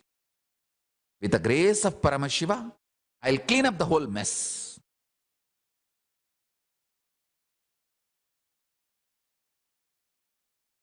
You have decided internally, consciously. You tell Paramashiva, Paramashiva is inside your boss also. He is Antaryami. You tell Paramashiva, and with the grace of Paramashiva, for all my disciples, I give commitment. If you complete with Paramashiva, for everything you have done to your boss or your spouse, I commit with you, Paramashiva is responsible for transforming them, making them trust you are a new person, and let us start new. Let us start fresh. This is, with the grace of Paramashiva, my commitment to all my disciples. You don't have to feel, oh, I have to give up my ego now. I have to go and beg and ask them completion and all that. Relax. Listen carefully. Shanti means able to see the gap between what is the instinct of the I and what is the instinct of the mind. That is Shanti. Able to see inside your inner space. The thoughts generated in you, are they from mind or are they from I? Always the I realizes and releases only powerful cognitions. Always mind realizes and raises only powerless cognitions. It's an eternal law of life. Ability to see the gap is Shanti. Inability to see the gap is Moga. Understand? Worst shade of the lust is not the attachment with another person or the body. It is not the craving or the attachment you have for another person or the body. It is inability to see the cognitions you are carrying are from the I or from the mind. Shanti means ability to see the gap between these two. Is my decisions and ideas, identity is coming from the I or mind? Be very clear. All the great things comes from I and all the worst things comes from mind. Lust confuses you and makes you feel the I is the source of the mind, and many of the decisions of the mind gets the rubber stamp of I and gets executed. That is the worst forgery happens inside your system. Understand? It is like forging the president's signature. How can the country be safe if somebody forges the president's signature? Because once the moha is able to convince you the decision of the mind is the decision of the I, you just do it. Paramashiva is called as Paramashanta Swarupa. Meditate on this quality. I commit with you, I'll program this Paramashanta in you.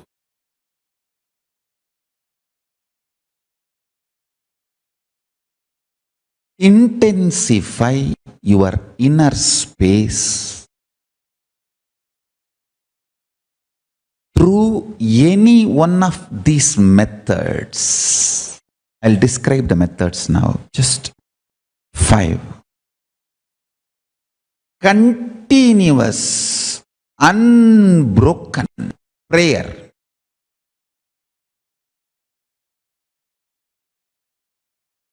Or continuous, unbroken ajapa.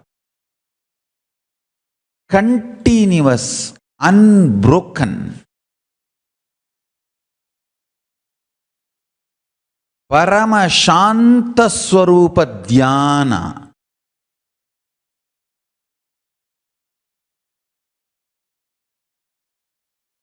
continuous, unbroken oneness, continuous, unbroken, unclutching. Understand? I can give some more methods. First, let me describe these.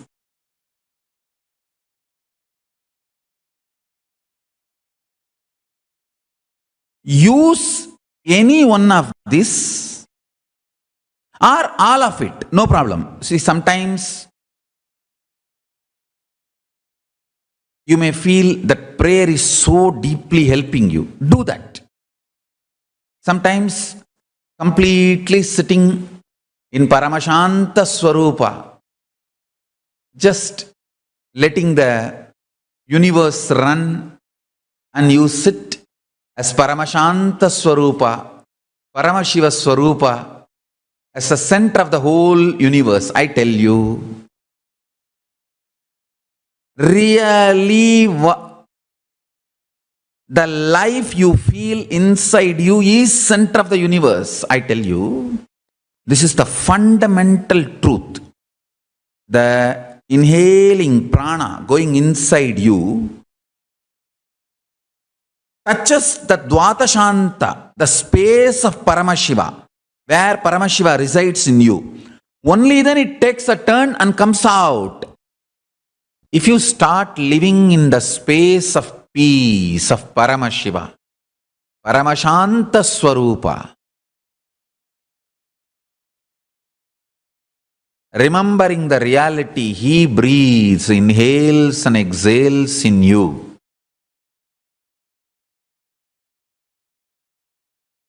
With the eternal bliss and peace.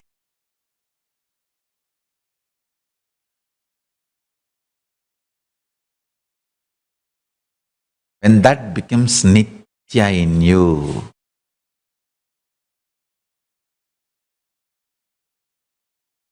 the very quality of your existence goes up. See, that taste, what you consider as joy, bliss, that very quality raises.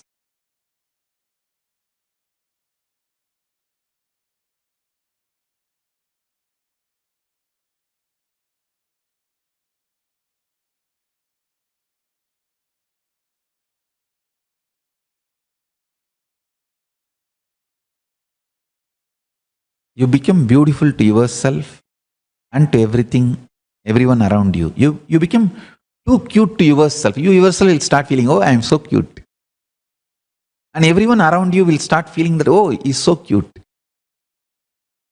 That feeling, you feeling cute within you, about you, and everyone around you feeling you are cute for them too. That is the fragrance of Paramashiva oozing out of you. That joy, Paramashanta Swarupa.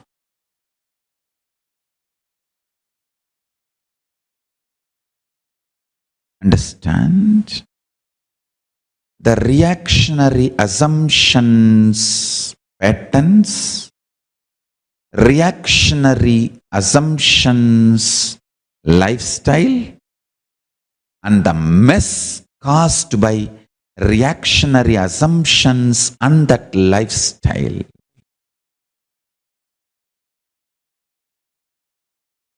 Whether you are trying to clean up the mess or add more mess, it is delusion. Let me make it clear. The reactionary assumption patterns means assuming and reacting. Those patterns, I should call them as mala, toxins. Not only unnecessary, sitting inside you, dangerous, sitting inside you. There are some things unnecessary but not dangerous. But there are some unnecessary and dangerous. Mala, toxins are not just unnecessary but dangerous also. The reactionary assumption patterns, toxic and dangerous, not just unnecessary. Next. The reactionary assumption lifestyle. So, behaving this way and making decisions, becoming lifestyle. That is second. Third, the mess you made in your life due to this reactionary assumption patterns and reactionary assumption lifestyle. Understand? The fourth is the important statement I am making. Sometimes you go on adding to the mess in your life by continuing to operate based on reactionary assumption patterns, mala, and reactionary assumption lifestyle, pasa.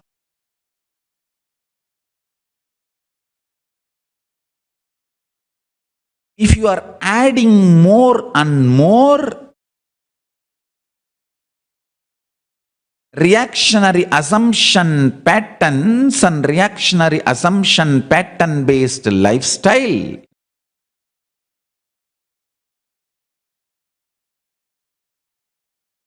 you are adding more and more alahala, poison in your life, and you are nicely getting by yourself. I did not utter, but you heard that word. Listen carefully. This is the most important punch. Even if you are trying to clean up the mess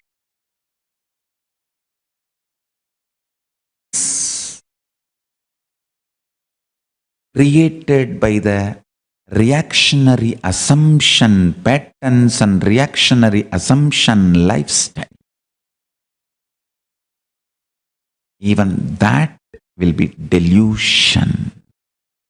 The one and only solution is unclutching, withdrawing into supernal effulgence of Paramashivoham.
Paramashanta, the real inner peace.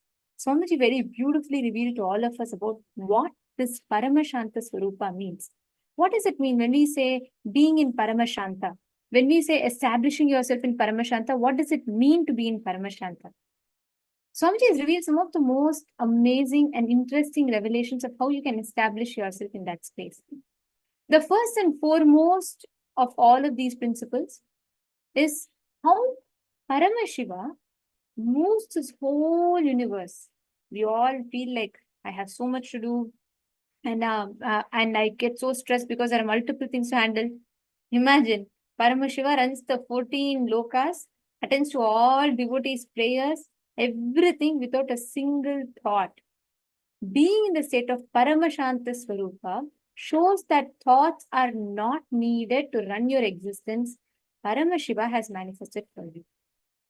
You do not need to stress. What is thoughts? Stress, constantly adding stress into you.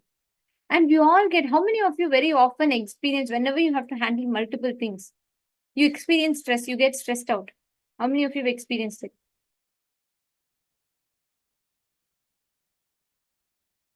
Actually, that stress is not required. You do not need to go through stress, incompletion. Understand your existence as Paramashiva. When you understand the state of Paramashanta Swarupa, you do not need to have stress. Actually, if you all, whoever has had the blessing to live around Swamiji, you will know. I have been with Swamiji for 11 years. I have never ever seen Swamiji get stressed. I'm not joking. It'll be peak, there'll be attacks, there'll be so many things. He will not get stressed, and it's not just, it's not just when there are good things happening, even when there are attacks, worse attacks happening, Swamiji will not get stressed.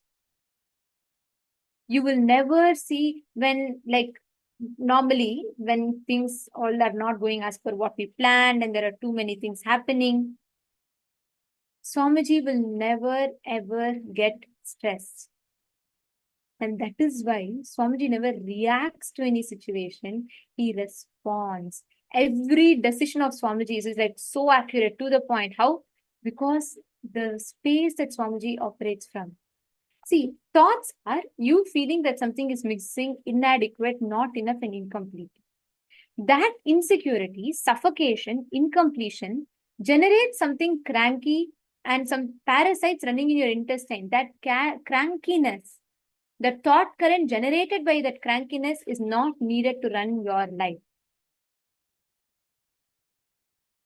The suffocation, incompletion that generates something cranky, the parasites running in your intestine, that crankiness and thought currents generated by that crankiness is not needed for you to run your life. You don't have to get stressed. Actually, if tell me, imagine one day if you get up and everything is smooth. Okay, imagine like, you're expecting, you're late to the office and you're having a traffic, you're stuck, but somehow you reach office on time. You're like, okay. And morning, you're expecting people to be asking you 10 questions and so many calls. No call comes, everything is fine. And you're able to finish your office work on time. You're expecting your boss to put some pressure on you and there's like, everything is fine. He's not adding any pressure. He's also very sweet with you and appreciates your work. If everything is going fine and nobody's asking anything, how many of you will feel, did I miss something today? How come everything is happening smooth? This is not the usual scenario.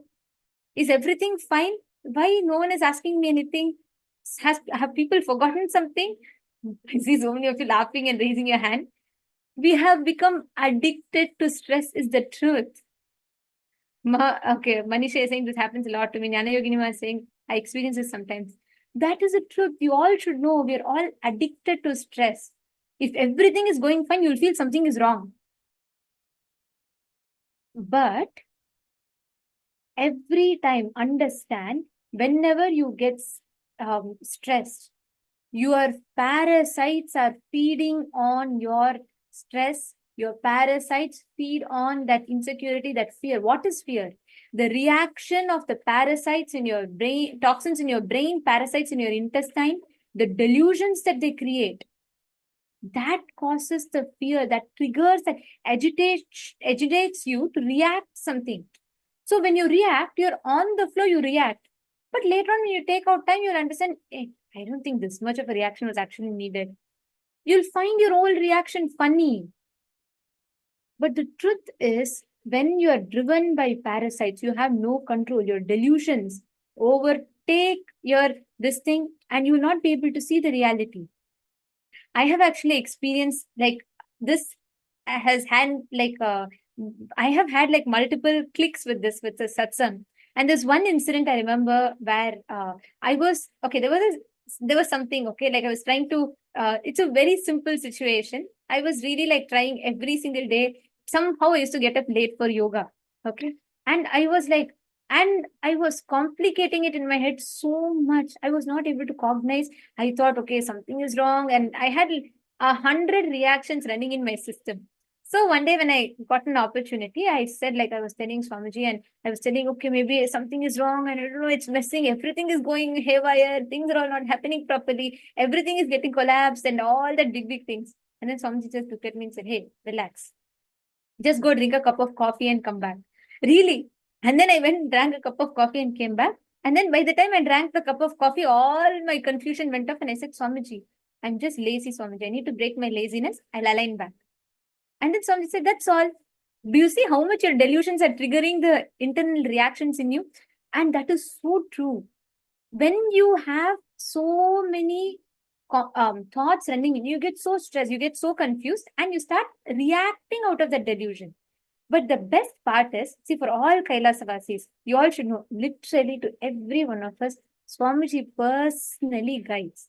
He will never let you fall into these incompletions. And there is like a cosmic intelligence system.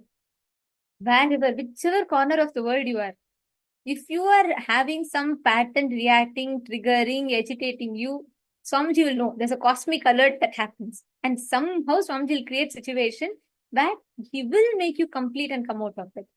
Actually, in multiple levels, Swamiji will take care. Like that's why life in Kailasa is just literally experiencing Swamiji's love continuously. The compassion, the unconditional love, compassion that Swamiji has. Even Swamiji will not let even the slightest suffering to be inflicted upon you. And anytime your obsessive compulsive reactionary patterns come up or any reactions happen inside of you, anytime you operate from your delusory cognitions, none of that Swamiji will even let it touch inside of you. Even if you yourself go into that mode, somehow just through that sheer love, like that love, Swamiji will not let you suffer even one bit, even for 1 second. That is why life in Kailasa. You don't need anything from external to give you that bliss, to keep you blissful, nothing. It is just that pure love that Swamiji gives. Swamiji just showers. Like, see, each one of us go through sometimes you may struggle with certain factors, like some patterns of yours, you will not be able to break free from those patterns. The way how Swamiji will give the most practical solutions, and which is filled with so much of love, just love. Like I can remember so many situations. Even we may be thinking, oh my God, I messed this up, like really badly I messed this up. And you may be thinking something else is a reason. I had this one experience that at one point, like I was doing a lot of mess ups in some of the projects that I had taken. And like one after another, one after another, one after another. And I was like feeling, oh my God, what is happening? Like, why am I messing up? And I was thinking maybe something's wrong with me. This happened like a few years back. I thought, oh, no, something's really wrong with me. Probably I cannot do it. I won't be able to be successful in this. I had so many thoughts like this. I had not even told Swamiji. I had not even told anyone. Okay, so this is running inside of me. And all of a sudden, they had like one Adinavasi's meeting was happening. Swamiji was sitting in the courtyard and everyone sitting around. And then Swamiji just tells that Swamiji just looks at me and Swamiji said, see, you don't have any other psychological problem. I understand. I did not tell. I didn't tell one word to Swamiji about this. But of course, Swamiji knows, right? He knows everything. So Swamiji said, just start taking neem juice every day in the morning. Everything else will be fixed. Really, just from that day. In 1 week, I actually understood so many things that I'm like, getting so clogged up in my head about was only one neem juice away. This is how actually like compassion of Swamiji is just too sweet. It is extremely sweet. And the best part is like how Swamiji is pouring his life. Understand, it is not just a few handful of people. No. Swamiji showers his love, his compassion, his tyaga, sacrifice to every single individual. I really do not know how Swamiji does that.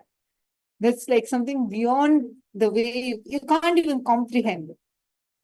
He knows about each person, every single being, and only does what is best for you.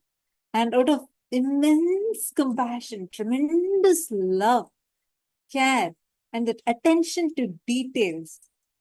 Swamiji will remember, like when we have the programs happening, right? The physical programs. So let's say someone comes and attends one program, inner awakening program, someone is attending. Only one program they would have attended.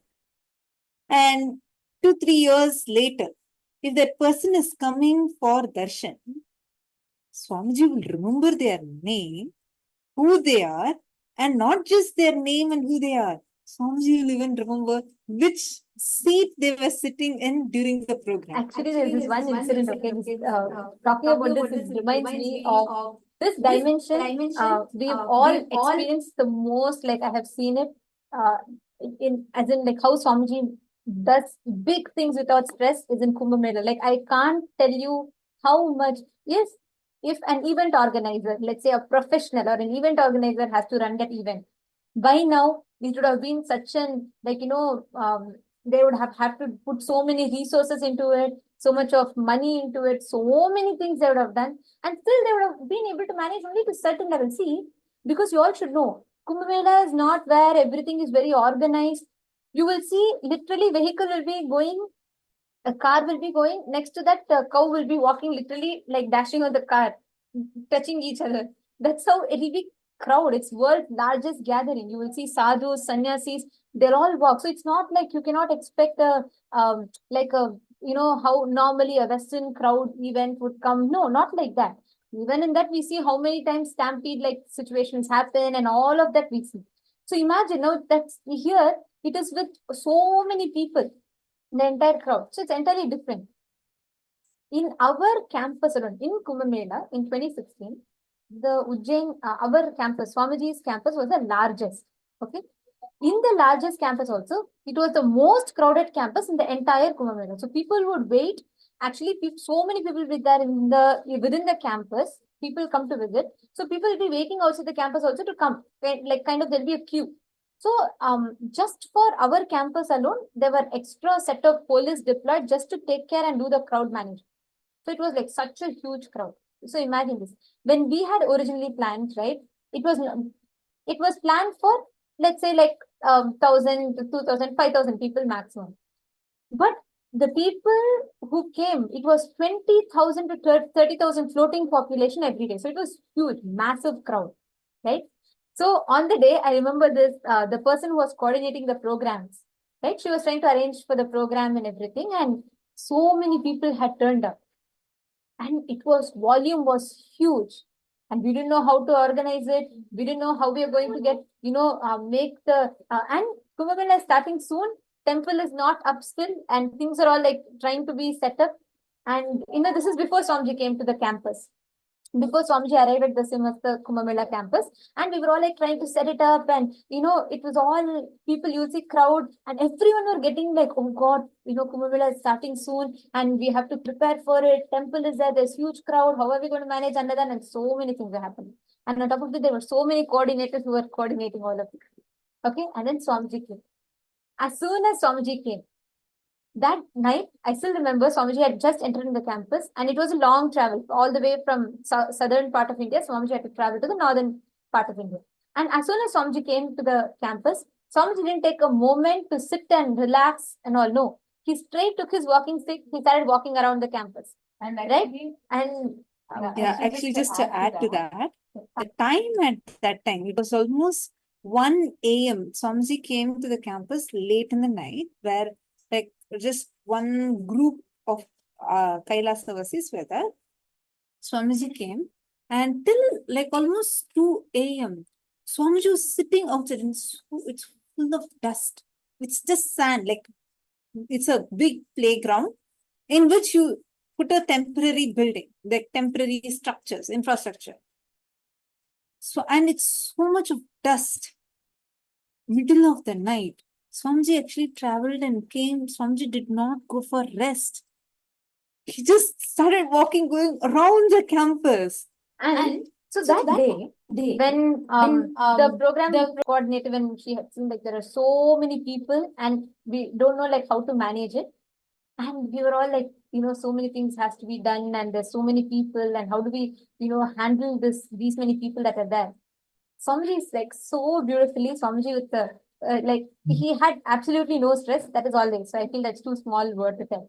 But Swamiji just sat. He didn't do any. He didn't get up. He didn't say like all of you. He didn't try to do some activity to manage everyone. No. Swamiji just sat. Very simple thing. Swamiji would say. He will not have any stress. Swamiji will just say. He gathered all of them, the entire group. Right? They have thousands of people, and you will see the way I saw Swamiji that day, like hands-on, working with every single team. There were people who knew, who did not know the basics of Hinduism, how it should be done, or there were people who knew deities, but they were not very convenient with others. Every single person, all of them that day, all the 5,000 people that were there, every single person experienced so much of joy. They were part of this successful arranging of Kumbh Mela. And the entire thing Swamiji did without any stress. The whole crowd. Swamiji said to the program coordinator, okay, wait, you don't, because the program coordinator did not know how to do it. Swamiji is like, okay, you don't get stressed, wait. And Swamiji was showing how to do it. He sat, he did not have any kind of stress. Swamiji would just say, okay, come on. Swamiji will call one group and Swamiji would say, see, this is the place. Whatever is the best way you want to decorate it. Swamiji will explain, bring the umbrellas, bring the tombais, bring it from, this deity has to go here. Seattle deity, I still remember. All of us Gurukul kids were also part of it. We had the blessing to be a part of it, along with the hundreds of others who were there. And Swamiji used to say, okay, put the Seattle Nataraja, the replica, the deity, whatever needed to go to different temples. Each Houston temple representation was there. So each Kailasas around the world were represented in that one temple. And Swamiji would simply, he will not have, you will never see in such a chaos, so much organized way it can happen, you will never see it. But there was like so much of chaos, means so many people and so many things need to be done, and it was chaotic. Still, Swamiji organized it without stress. There was not, let alone stress. There were no, how you would do like a professional kind of, putting down first and whiteboarding and then organizing teams, identifying leads, nothing.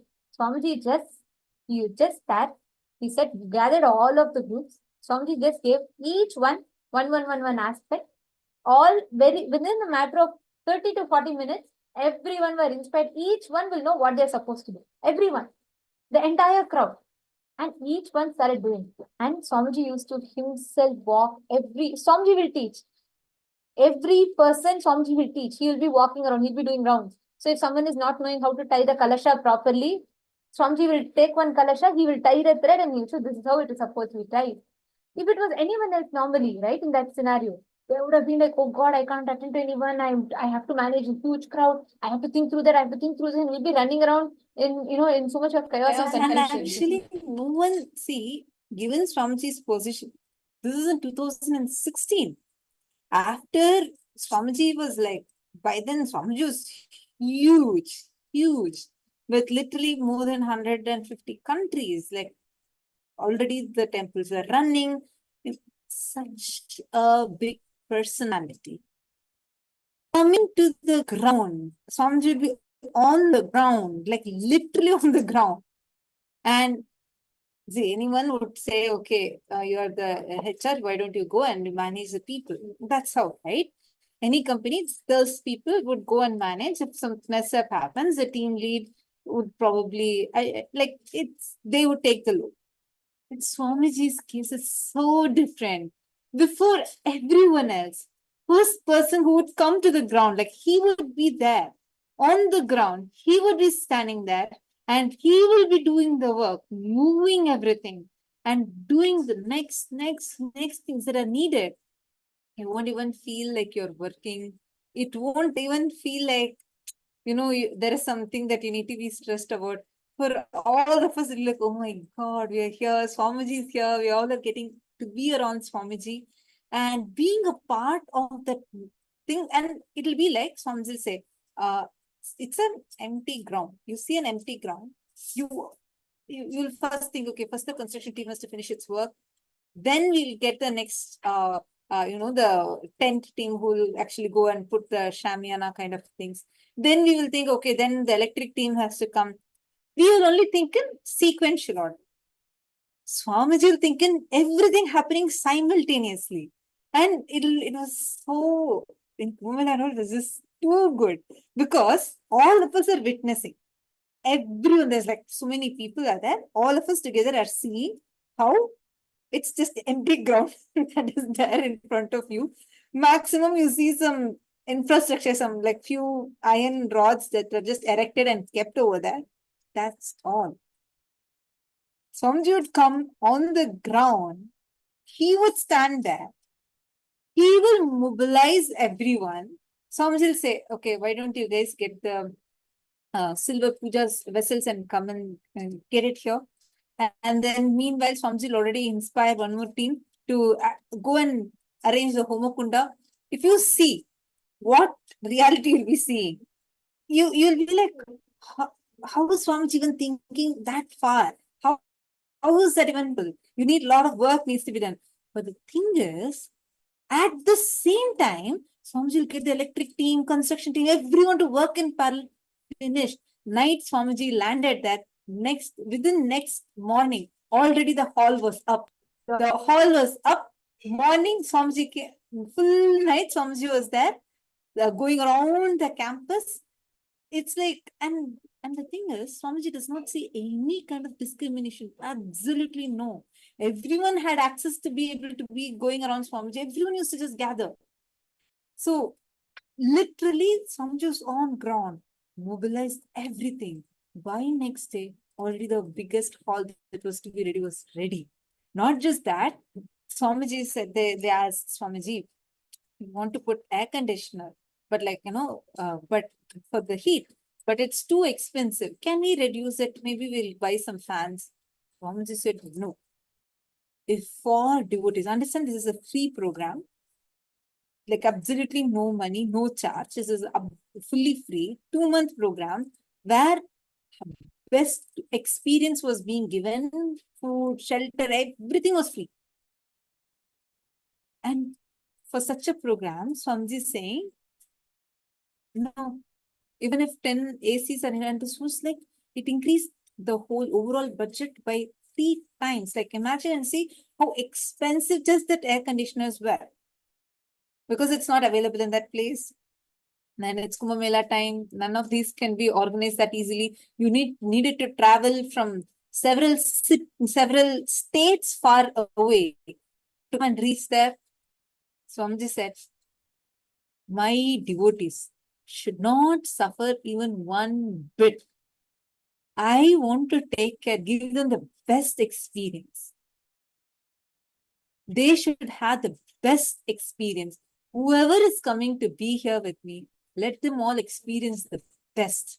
Swamiji got the air conditioners. We were the only campus which had ACs and all available for public, for everyone to experience. And Swamiji provided the best possible setup there in the whole of Kumbh Mela. And that is why the campus, the pictures of Swamiji, it was all over the newspaper. And crowd was the maximum only in our place.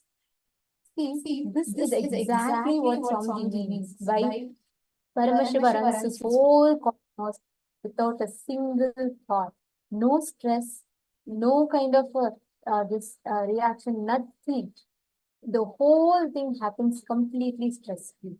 This is exactly what life with Swamiji is. For all of you that are watching, that are enjoying, if you are wanting to experience his life, come join Kailasa, be a part, become a citizen. What is the point of living in the Maya matrix with so much, knowing that you're running in the same rat race and rut, and you're getting stuck in that? Here you live the most blissful life.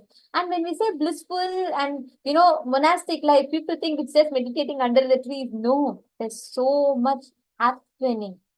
Latest of technology or so many works, so much of work, so many things happen.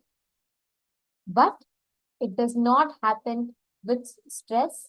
It does not happen with so much of chaos and confusion. No. That is life with Swamiji. Every one of you that want to join, please take a minute. I request every one of you to let us know in the chat. Of course, all Kailasavasis, you all are already joining, being a part. For those of you that are wanting to join, become a part of this, please post in the comment section. We will share the link with you all for you to join, become part of Kailasa. And now we're all going to be entering into the next session where we all learned now about Paramashanta. Next, let's learn about Ahimsa, non-violence. How do you manifest Ahimsa? Let us listen to the revelations now.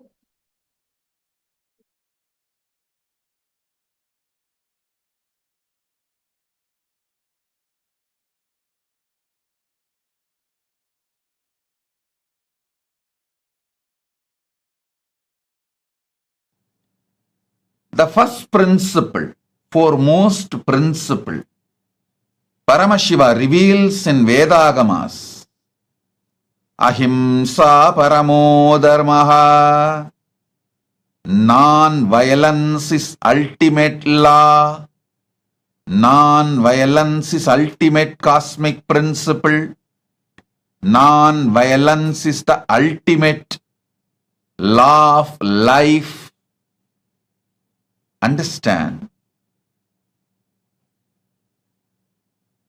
In Hinduism, all the great truths are revealed. All the great truths and ultimate truths are revealed, expecting all human beings to behave intelligently and comply. Understand? Hinduism guides and inspires you to comply, never makes compliance as compulsory. Listen. That is the beauty of Hinduism. The religion which neither allows conversion nor forms any foundation for terrorism. No terrorism, no conversion religion. Even though we continue to remain as minorities, we hold the highest principles as our core principles. So listen.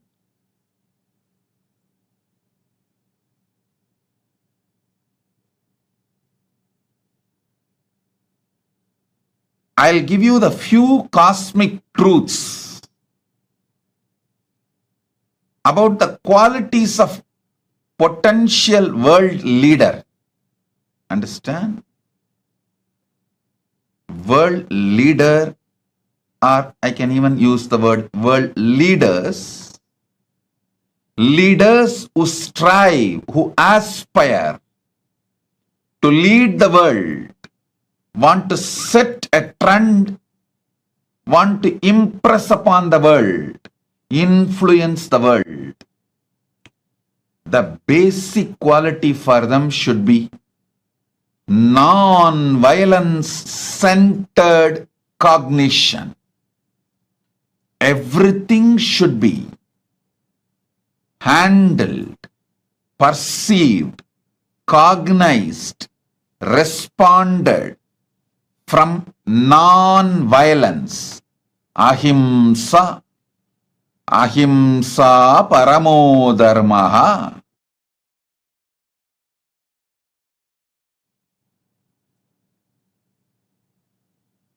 Understand? Ahimsa paramo dharmaha.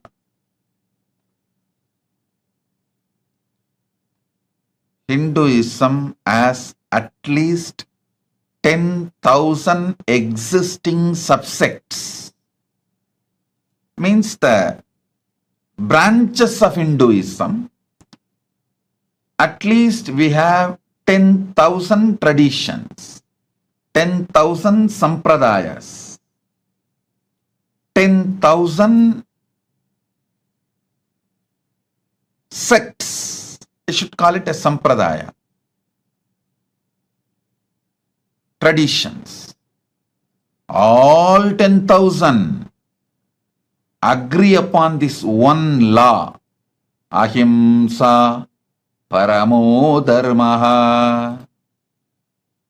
Non-violence is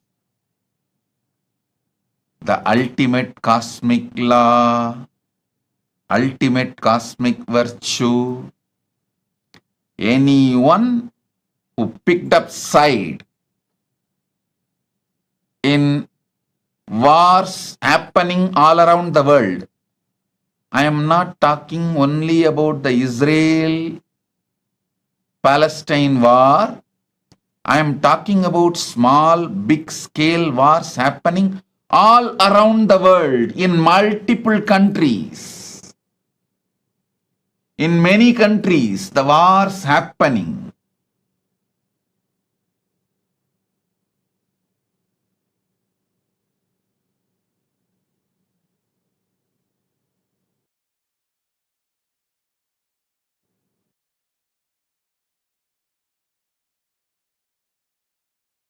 Every war,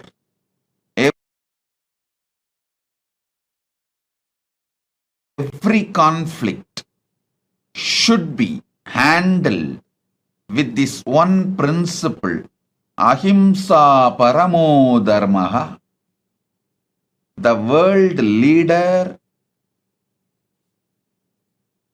should stop taking sides. Anyone who wants to be world leader, the first quality, stop taking sides. Second quality, stop declaring anyone as your enemy openly or inside strategically. Third quality, don't be neutral, means non-involved. No. A world leader should not be neutral and non-involved. Fourth important quality, we need world to exist. We need the planet Earth to exist. The only home as on now the modern day human beings know is this planet Earth.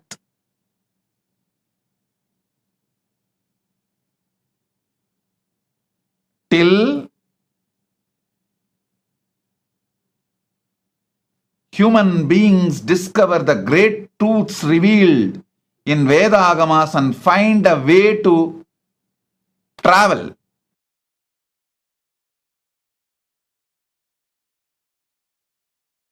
Find a way to travel up and down to vertical time zones, other worlds, other universes, other lokas. At present, this planet Earth is the only place we can call it as a home for human beings. So, we should all be inspired, guided by this one truth, ahimsa paramo dharmaha, and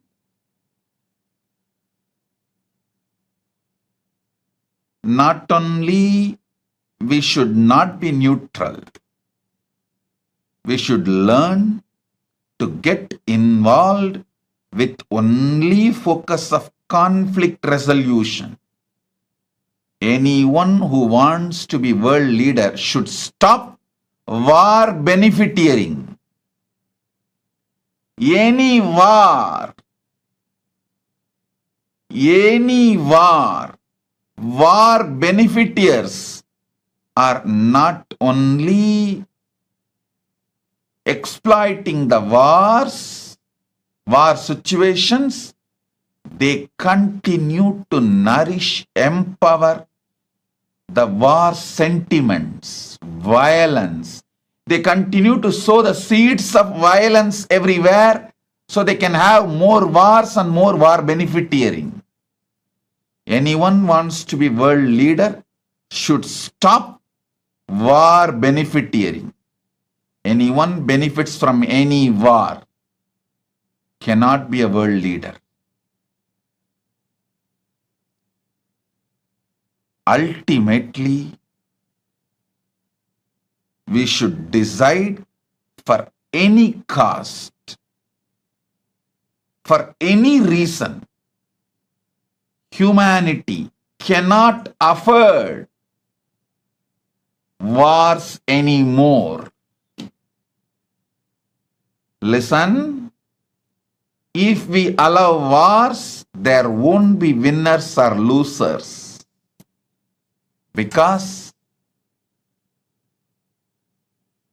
every corner, even the small countries are now capable of destroying a large part of humanity, and they are capable of provoking the anger of the people who are capable of destroying the whole planet Earth. Even the small countries are capable of provoking the anger of decision makers, larger countries, powerful countries who are capable of destroying the whole planet Earth. So, triggering Third World War is possible even by small countries. So, O humanity, I sincerely request the whole humanity, especially decision makers all around the world, please say no to war. Anything, let it be resolved through dialogue, peace, conflict resolution, methods, tools of negotiation be put to use, than weapons of war. Listen, let life happen with this one principle, ahimsa paramo dharmaha.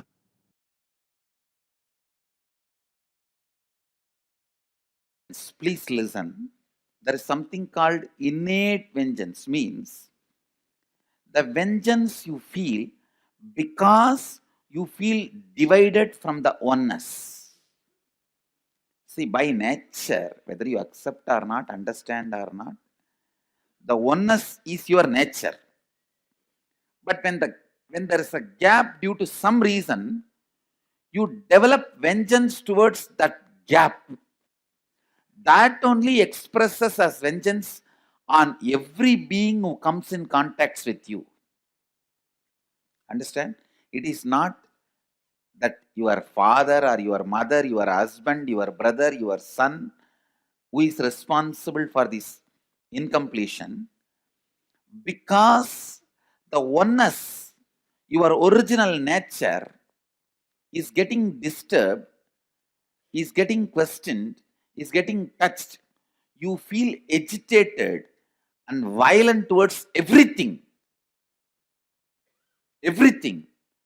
If you are left alone in the room, anybody goes inside will not come out. Understand? If you are given assurance, there is no punishment, and anybody, even God, will not be able to come out peacefully. It is basically missing the original state of you. The time from which you started missing your original state, that Advaita, the innate vengeance, that expresses as your words, body language, feeling bored, tired, angry, agitation, for everything, the root cause is that unable to handle losing the oneness. Even while you are born as a baby, you are given the boon of oneness. See, even though you have a past life karmas, with every birth, the rebooting happens, you are given the boon to restart with oneness. But again, because of the stupid past patterns, in 5-6 years, you break that oneness and start getting into violence, powerlessness, anger. So now, I'm going to work on that very innate violence and heal it. So automatically, even if you are angry, others won't be hurt. Understand? The others are hurt more by your context than your contact. Please understand? Sorry. More by your context than your conduct.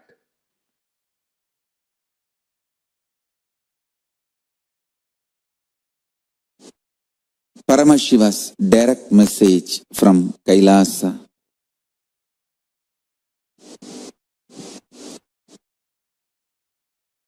Understand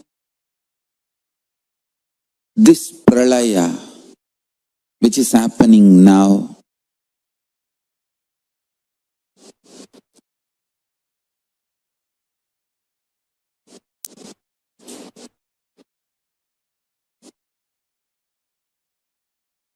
As some good news,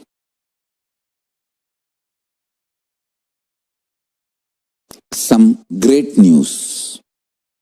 There's no bad news. Listen. Good news is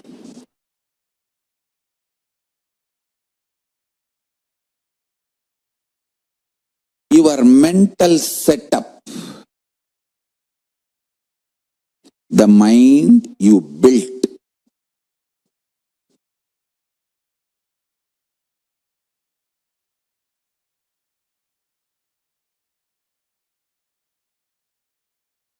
is with the mixture of some delusional beliefs, false hopes, false security, blind spots, and some true, powerful, real cognitions. Understand? Your mind is mixture of both. I should say, for a common man, the powerful cognitions is very less percentage. Delusions, hopes, blind spots are all large number of percentage. I'll give you some example for blind spots. People in anger, in rage, sometimes think, come on, let's do it, and face what comes after that. But when after effects, the side effect, the result of what they have done, when it comes, they can't face.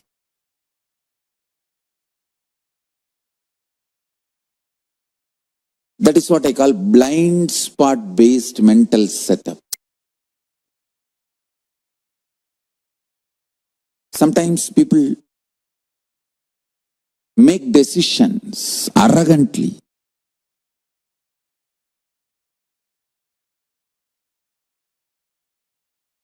You can see even in Indian movies. Constantly this Indian cinema is teaching violence as heroism. Oh God.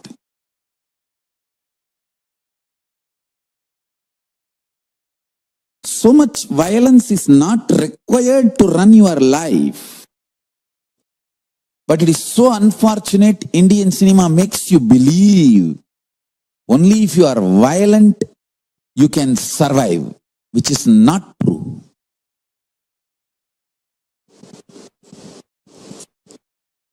Raising the negativity,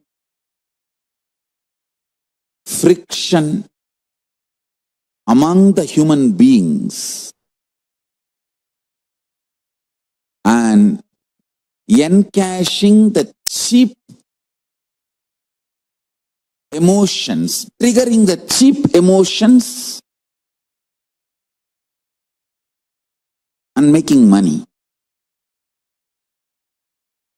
Most cheapest business. I've always seen in this Indian cinemas, the hero will tell, come on, kill that fellow, come what may, we will face it later. Actually, after that, when he is arrested and put in jail, he will not be able to face it. This is exactly they are teaching the Indian youth. Indian youth also behaves the same way. Come on, let's do it and face what comes after that. But after that, when it comes, they will not be able to face. The blind spot based thinking.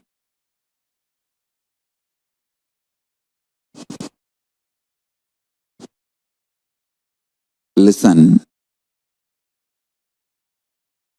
All this blind spot based thinking,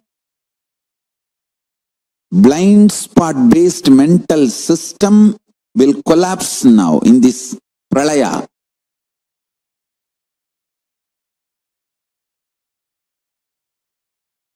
Actually, non-violence is the real heroism. We should teach our next generation how to take the non-violence and blissful coexistence to your core level. All this violence-centric heroism and violence-centric hero worship stories, everything should be moved away from the next generation. Violence should not be taught as heroism. Making yourself rich, happy, blissful through happy coexistence. That should be the lifestyle, and that is only going to be the future. Youth is not going to believe anymore this violence instigating ideologies.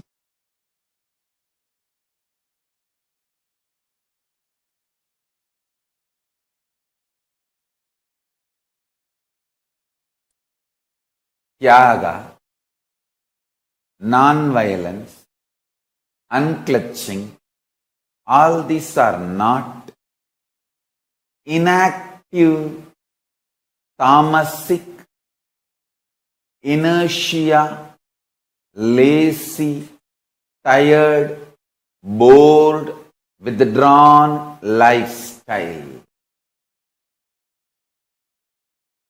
Non-violence means not only you will be non-violent, ahimsa, established in ahimsa, you will actively practice ahimsa and enrich everyone to live ahimsa. You will create an ecosystem where ahimsa can be practiced with integrity. Understand? All the infrastructures needed to keep the non-violence ahimsa alive. Media. Media is the non-violent way of reaching out to people and telling the real truths and facts. Like media, education mechanisms, everything should be actively filled with the truths, ideas about non-violence, tyaga, spiritual strength, powerful cognitions, all these great truths. Listen. Again and again and again, many are trying to harass me through the social media and all other way, saying that, oh, you are teaching constantly non-violence, ahimsa, peace. Don't you see you are making Hindus weaker and weaker? Understand? If Hindus listen to what I am saying sincerely, they will understand I am trying to make them really stronger. Understand? Strength is intelligent way of existing. Strength is not violence. Strength is not terrorism. Strength is not conversion. Understand? Neither by conversion nor by terrorism any religion is going to survive in the future. Future of the religions is not going to be decided by their capacity of conversion or terrorism. No, that period is over. The next generation is not interested in conversion or terrorism. It is interested in living the life and life positive.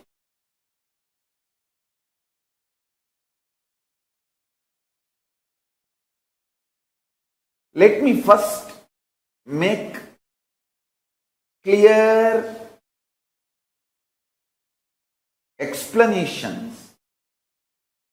Let me first make you all understand how I adopt ahimsa, non-violence, for relationship with me and relationship with my guru, relationship with my first team,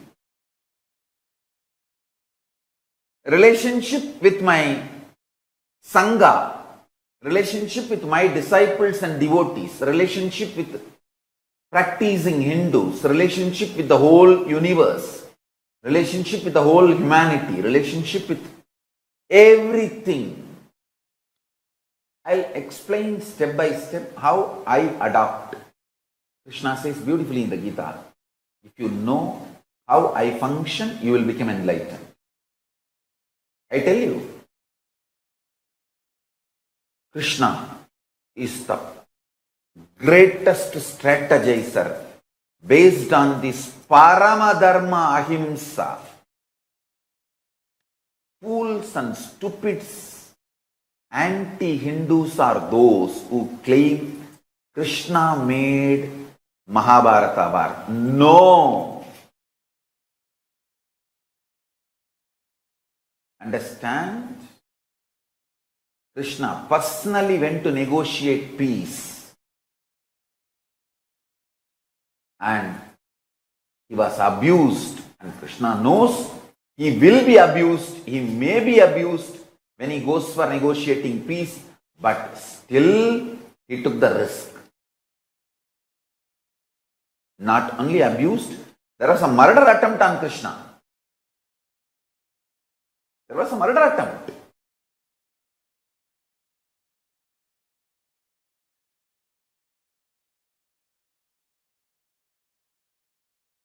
Krishna followed all the rules of an ambassador. Means coming without any protection, weapon, without any security guard, army, nothing. Just Nirayudha Bani, he came. And these bloody Gaurava fellows and Duryodhana, due to his extreme delusion, he orders Krishna's arrest. And then the whole earth shakes. And Bhumadevi kicked him out of his throne. He was thrown out of his throne. THROWN. Thrown out of his throne. THRONE. That time itself Bhumadevi decided this fellow, this Duryodhana, should not win in the war. See, arresting Krishna, not only not right as per the country law, it's atrocious as per even the cosmic law.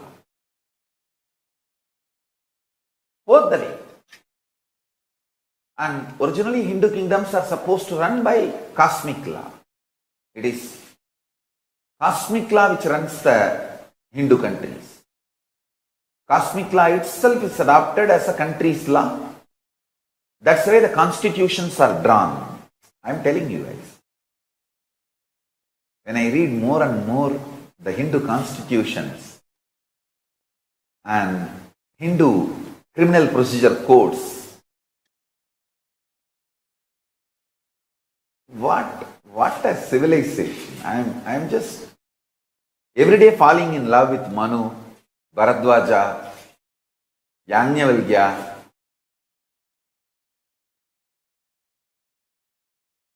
Core of me are Krishna. Our core which does the strategy.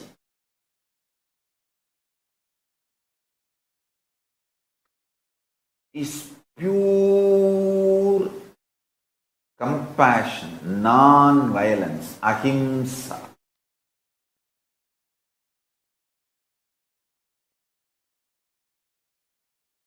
Janma karma chame divyam evam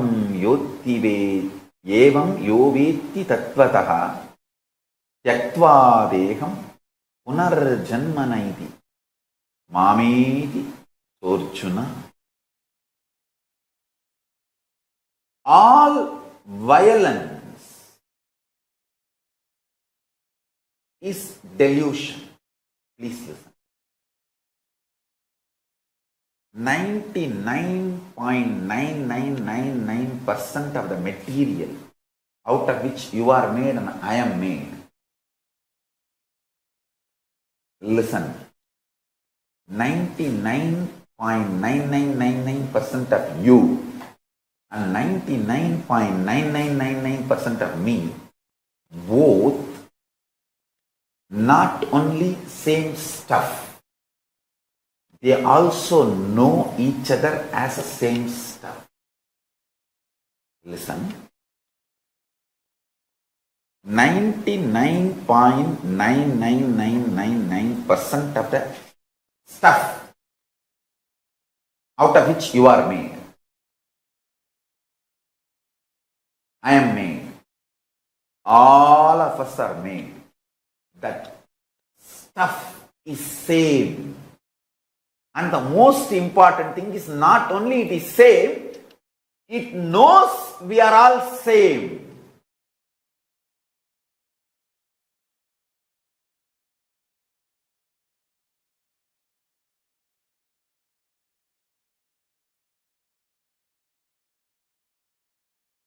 So 0.1%.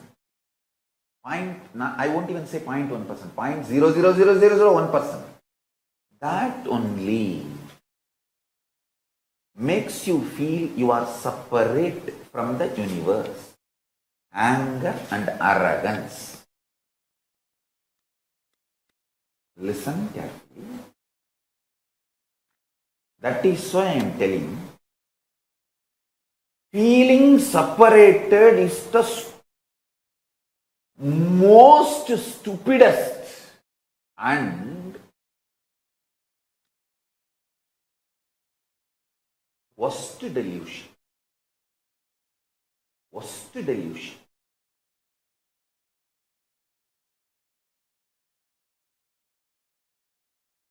It is from the feeling separated stems violence. Violence is rooted in feeling separated. So listen. It's with extreme love and compassion I am telling you the secrets.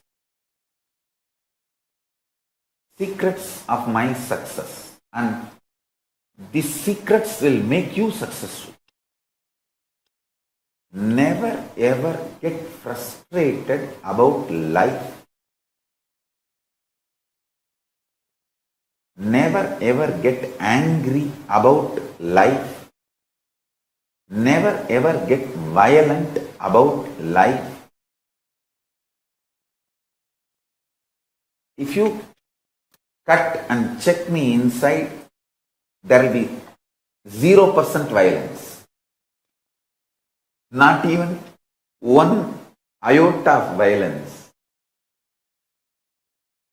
That is the secret of my success. Now you should listen. All my kids, listen.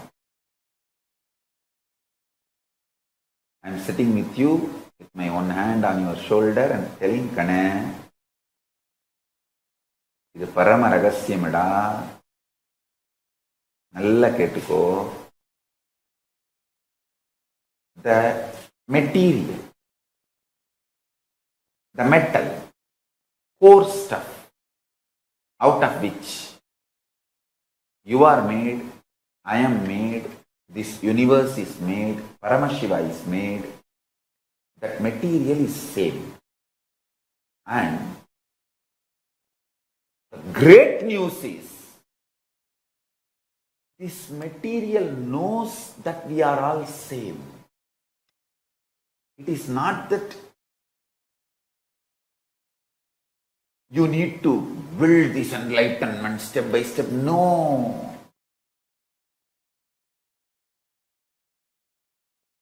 The material, which is you, your body, your mind, your core cognition, your individual identity, and what you call as your body, your mind, your privacy, your secrecy, your all the things. Whatever you call as you, closer to you, my mother, my father, my daughter, my sister, my son, my husband, my whatever, my friend, my beloved, my soulmate, or me. All this is made of certain stuff. That stuff and the Paramashiva, the stuff out of which Paramashiva is made, and the stuff out of which I am made, all of us are made. That stuff, that material is same.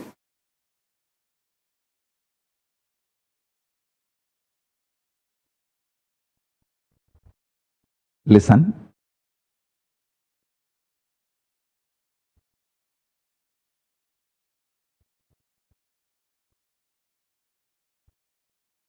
Just like how my Guru gave me straight teaching and liberated me from all the socially inflicted delusions about wealth, I'll give you some of the powerful cognitions and liberate you from all socially inflicted delusions and the pains due to the delusions related to Kala Tattva, time. Listen.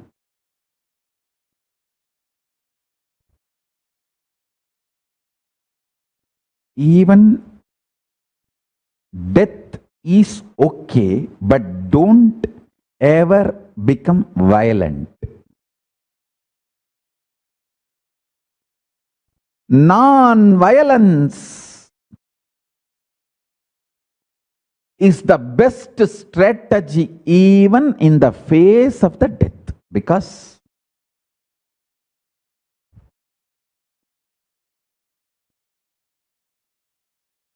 if you adopt violence, you will go down into the more and more deluded consciousness and suffer. If you adopt non-violence, even if you die, you will raise into higher and higher consciousness. You can manipulate your ability to take birth as you want.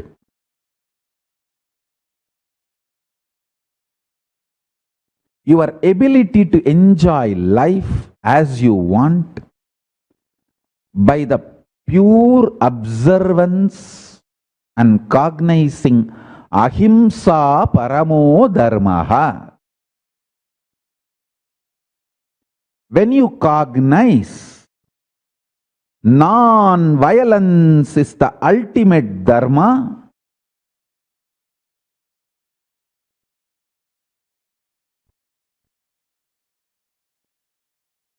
you have so many wonderful powers manifesting in you. You will master the higher states of existence, higher space of existence, because non-violence will bring tremendous strength and fearlessness. Every time you are non-violent and face the crises in your life, you will become fearless. Listen, non-violent response to every crisis removes the fear and strengthens your cognition, ability to cognize powerful cognitions. Now, just now, sit and listen and pen down this statement once more.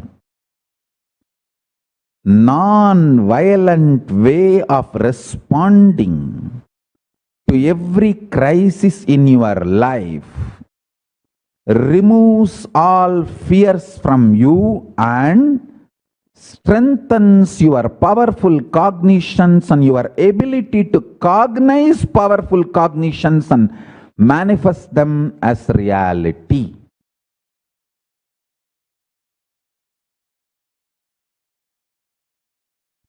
Understand? First, I want to tell you, I am neither optimistic nor pessimistic. I don't see world as negative. I don't see world as positive. I see the reality as it is. Listen.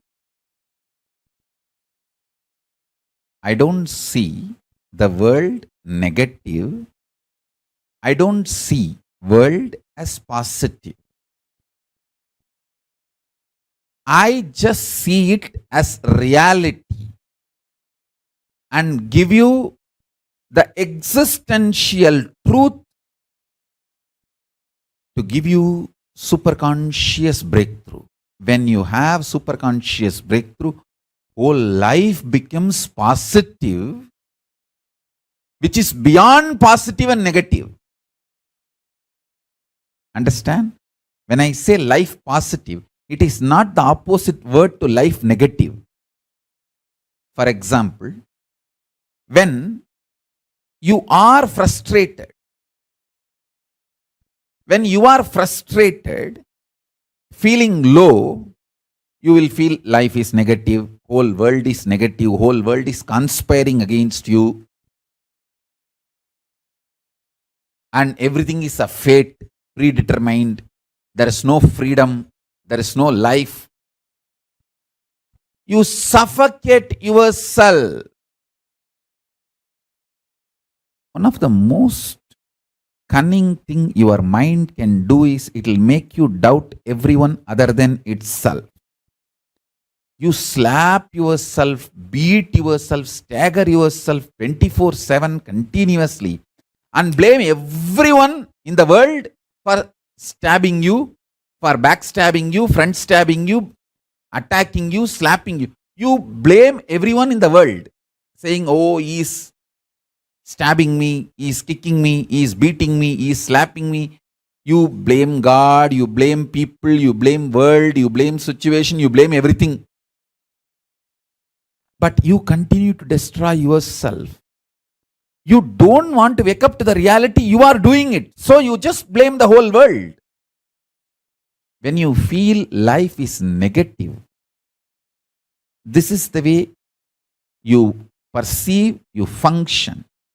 When you feel life is positive, you are excited, inspired, joyful, energetic. Listen carefully. When you are excited, inspired, energetic, you feel life is free will. Even the sky is not the limit. Full of energy, enthusiasm, excitement. And you feel everyone is good. You do all good to you and also praise everyone is doing good to you. Understand, I neither look at the world life negative nor look at the world life positive. I look at the world as straight reality. When you see the reality as it is, the love floods from your consciousness. I tell you, the love flooding from your consciousness is power. Love never makes you weak. If you are feeling love makes you vulnerable and weak, you are fool. Love makes you powerful, life positive. If you are feeling love makes you vulnerable, because of your love, others are taking advantage of you. You are becoming demon. You are falling in the trap of demons. I tell you, love does not make you life negative, life positive. It makes you living life powerful. The love I am talking is a power. Love makes you life powerful. I see the reality and I can see how the love makes me powerful and makes everyone in the world powerful. This love is a love comes from your being when you see the reality as it is. Neither life positive nor life negative, just reality as it is. That love empowers you. Listen carefully. My love not only empowers me, it empowers every one of you who receive it.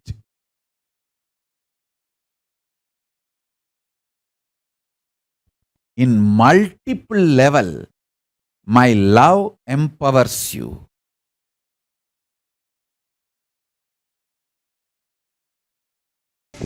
life is always win-win.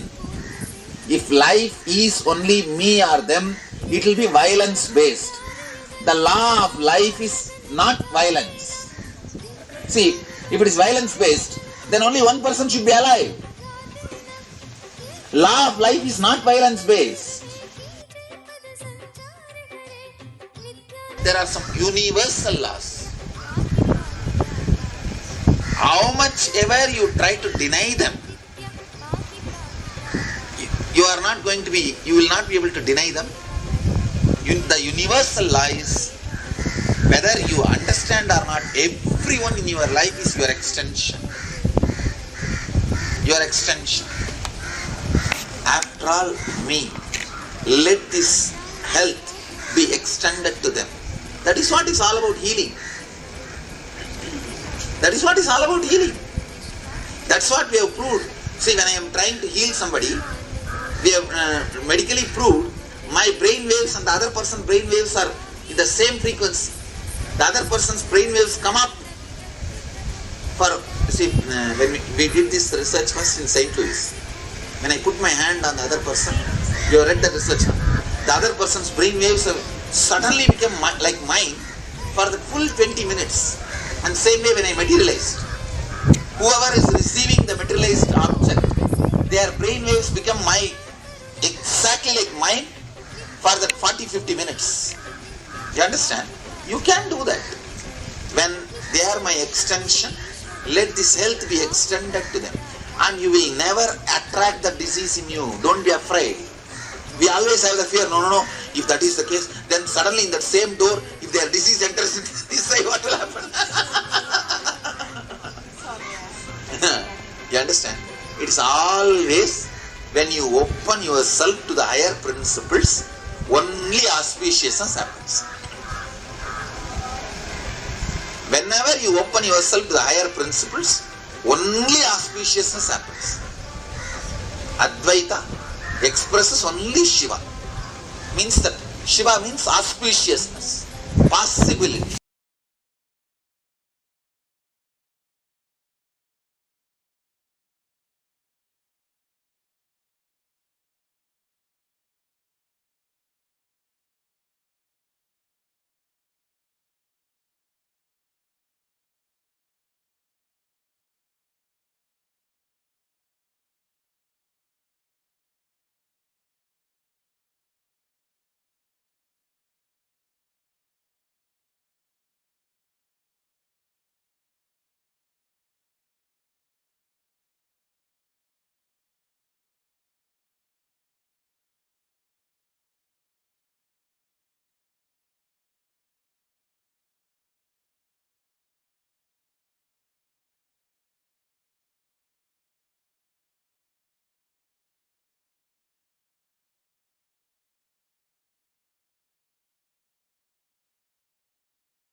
Paramashiva's message directly from Kailasa. Listen. Ferociousness is the source from which rejuvenation happens. When you allow fermentation of ferociousness inside you, rejuvenation happens. Understand? The more rejuvenation you allow, more you will be manifesting Paramashiva. More enlightenment energy, more and more you will manifest best things of life when you allow rejuvenation. You will be having more transformation, you will have better health, you will have higher energy, you will have higher powers, you will have everything best when you allow more and more rejuvenation to happen in you. Rejuvenation is too important. Listen. Rejuvenation is too important.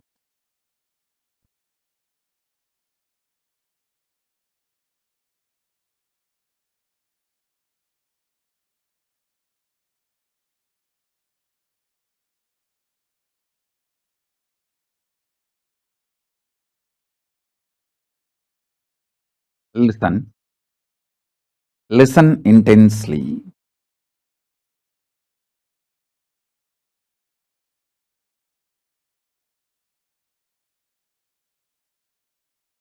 Please be very clear.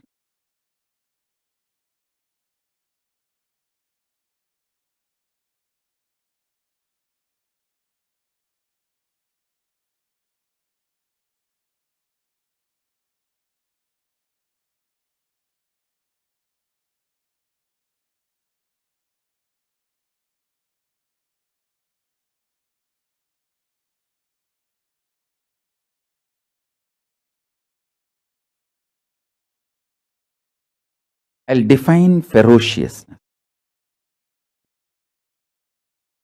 Ferociousness means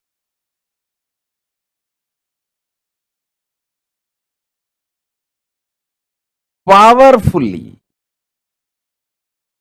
standing with the truth, even if the whole world outside and your whole world inside tries to delude you and denies the reality. The reality is you are Paramashiva. Even if the whole world outside tries to deny it, or your whole world inside tries to deny it. Ferociousness means powerfully standing with the truth,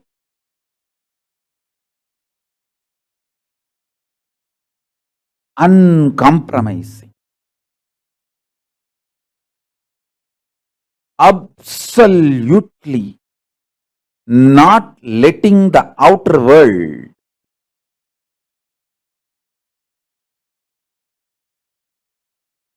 to add any self-doubt, self-hatred, self-denial inside you. The world or my world.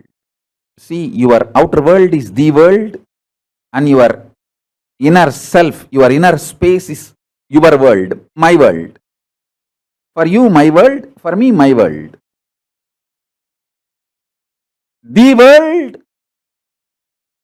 or the impacts of the world on my world, nothing should be allowed to dilute you, to lower you, powerfully standing up with the truth.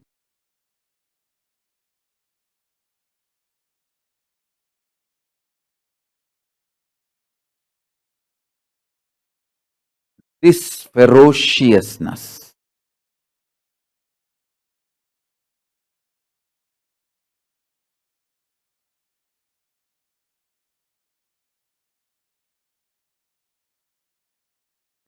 You are Paramashiva is the truth, ultimate truth.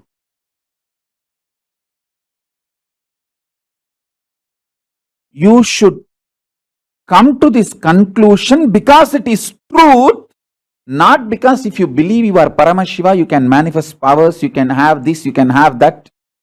All that as a reason. See, when you cognize you are Paramashiva, you will manifest powers, no doubt. You will play with life, no doubt. Your whole life will be Leela, no doubt. But you should cognize you are Paramashiva because that is the truth. Not because there is a utility value because of that truth. That is the truth. So, deciding to cognize the truth uncompromisingly because it is truth, powerfully, is ferociousness.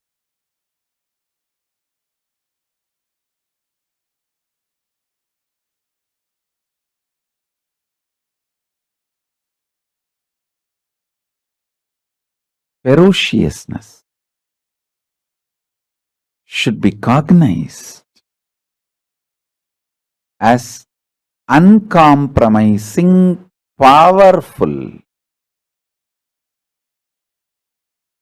cognition of the ultimate truth because it is truth.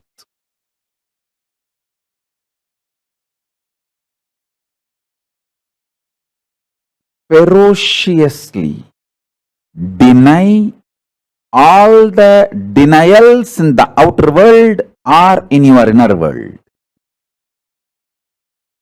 In the world and the impact of the world, outer world, in the inner world is your world. In both worlds, deny absolutely anything other than the ultimate reality.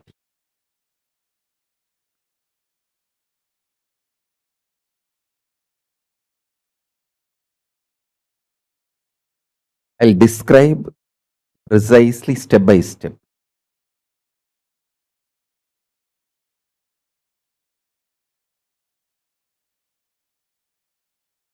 In the initial level,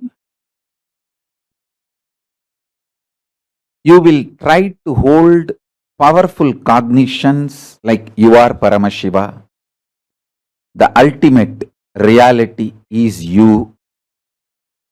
And try to gamble with those powerful cognitions. I will believe I am the ultimate reality if my spouse stops fighting with me. I will believe I am the ultimate reality if my boss gives me vacation. I will believe I am ultimate reality if I get pay hike. You will try to gamble. But please be very clear.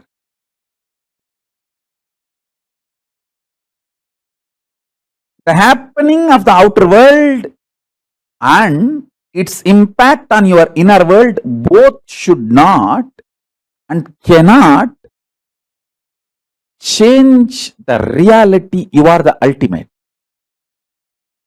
Ferociousness means cognizing the highest reality because it is reality. Cognizing the powerful truth because it is the truth. Not because of any utility value. The utility values will come, always will come. Once initiated by the Guru, be very clear. The ultimate truth should be lived uncompromisingly. Listen, you are Paramashiva. See everyone, everything as Paramashiva. Just uncompromisingly, powerfully hold this truth in your inner space and start acting on it. This is ferociousness.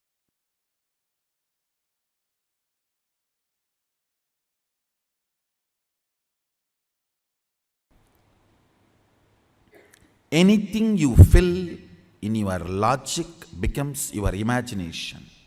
Whether oneness or any decision you take, anything you fill your logic, it becomes your imagination. Anything you fill your breath, your heart, it becomes your visualization. Anything you fill your depth, that becomes your declaration.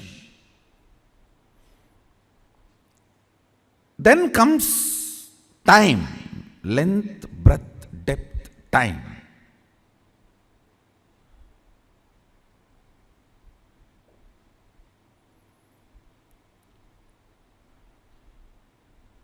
Only anything becomes part of your space can be ever yours. Till something has not become part of your space, it cannot be yours. It is only your imagination, visualization, declaration. Length, breadth, depth. Listen.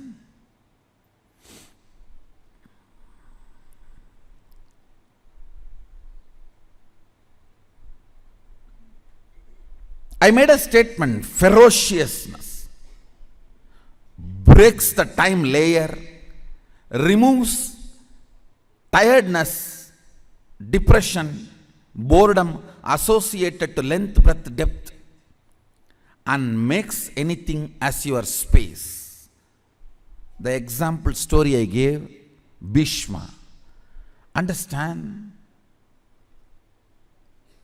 Two incidents I gave. In my life, one day I missed the morning Mangalarati in Ramakrishna Mutt. Mutt has a beautiful routine. Early morning, during the summer it is 4 o'clock and during the winter it is 4:30. The morning Mangalarati, everyone has to come and sit and do the spiritual routine. One day I missed the morning Mangalarati because I overslept. I did not do the cute analysis. Oh, what is the pattern? What must be the reason I overslept? I did not do all that cute diagnosis analysis. It was a ferocious decision. I think we should stop sleeping, that's all.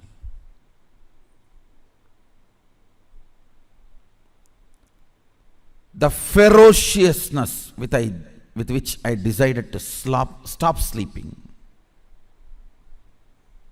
Only next 3-4 days I did not sleep. But the ferociousness was powerful enough to open my time layer. My decision to be in Mangalarati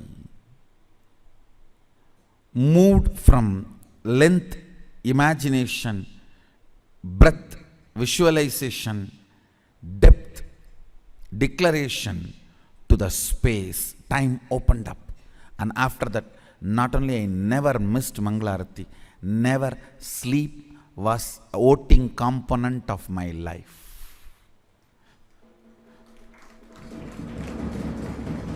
Understand this word. Sleep lost voting right in my life's any decision. Any decision I took in my life, sleep, tiredness, depression, boredom, all the four are same. Tiredness is the chemical effect of sleep. Depression is the psychological effect of sleep. Boredom is emotional effect of sleep. Coma is physiological, psychological, emotional effect of sleep. Death is the conscious effect of sleep.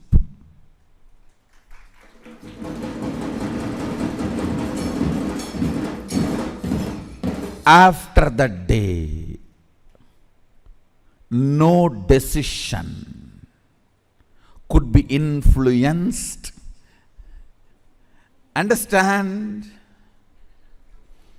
After that, no decision in my life was influenced by sleep.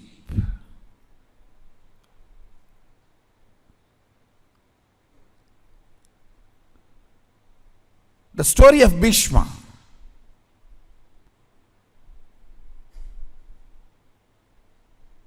He goes to the woman.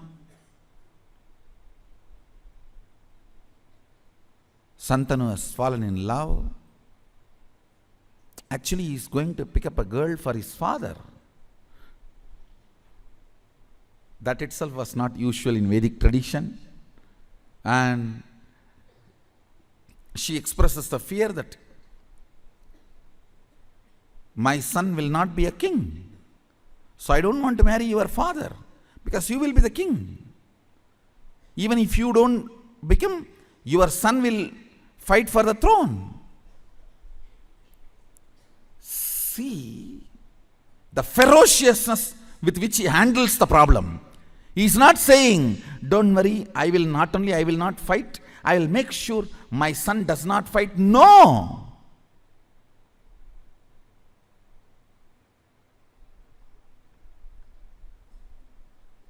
The ferociousness. I declare myself Akanda Brahmachari. Understand, the scene is described by Vyasa. It was such fantastic scene. Son sacrificing his life for father's lust, which is not dharmically expected. Dharmically, he is not expected to do this.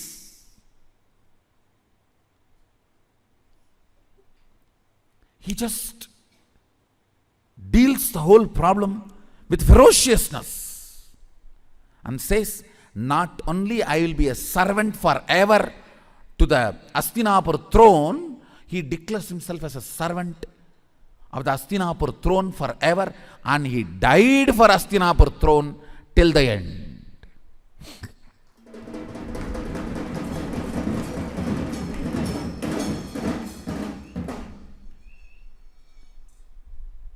Understand? He dropped his body to protect Hastinapur throne. The last act he did, giving all the spiritual and dharmic strength he had to Dharmaraja, now who is Hastinapur throne head. Before he left the body, he made sure the right person is in the Hastinapur throne, Yudhishthira. And he infuses all his best things, Vishnu Sahasranama, and the system to rule. Both he gives to Yudhishthira. I don't know how many of you know, Vishnu Sahasranama was chanted by Bhishma on deathbed. On arrow bed, he chanted, and he gifted the great spiritual principles, the principles of administrating a country through a spiritual way, and gave literally everything to Hastinapur throne and left the body. Listen. See, in our Puranas, every incident and the boon and the whole story you need to connect and see. Only then you will understand the principles. He declares with all the ferociousness, no more sex. I am a brahmachari, Akanda brahmachari. Understand the ferociousness. Time opens. Listen.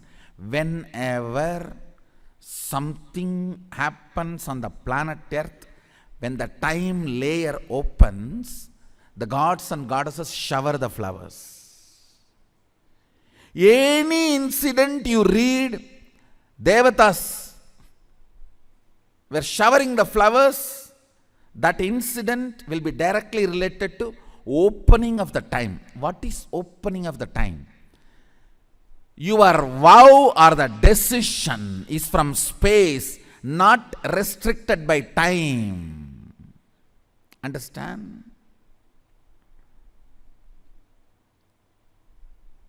Something is imagination, visualization, declaration, if it is bound by time. The same thing, if it is not bound by time, it becomes your space. It becomes your space. If you take the vow of integrity for 3 months, you will be constantly tired, bored, depressed, frustrated. Oh, this is binding. Anything which you think you will break will tire you, bore you, depress you, and force you to break it immediately. Why delay? Ferociousness opens time. That makes your imagination, visualization, declaration into your space. When Bhishma declared, I am Akanda Brahmachari, the power.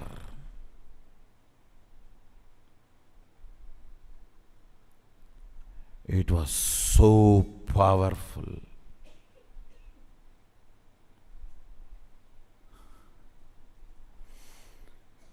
It was so powerful. Heaven showered. Heaven showered. Understand?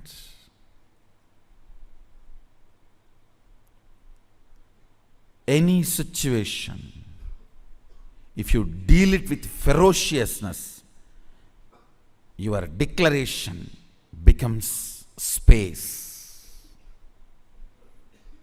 Your declaration becomes space.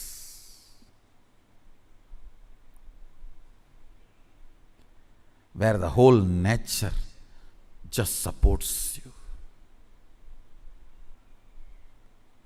What makes you powerlessness?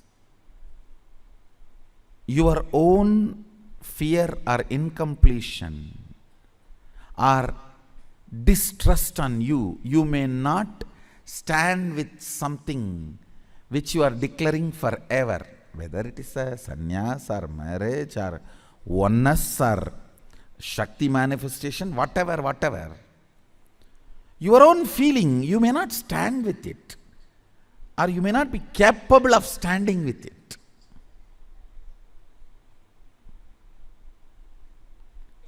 That makes you powerless, and that makes things only as a imagination, visualization or declaration without letting it become space. Understand?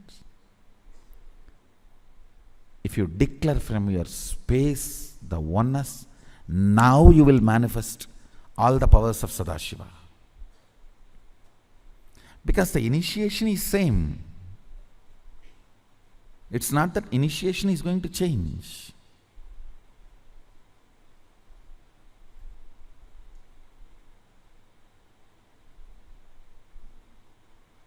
Initiation is same. That's not going to change. Antidote for not manifesting powers is ferociousness. You just need to add more ferociousness in your oneness declaration. Your inner space need to be told ferociously, oneness is going to be the space from which I am going to make all the decisions. All my decisions are going to be from oneness.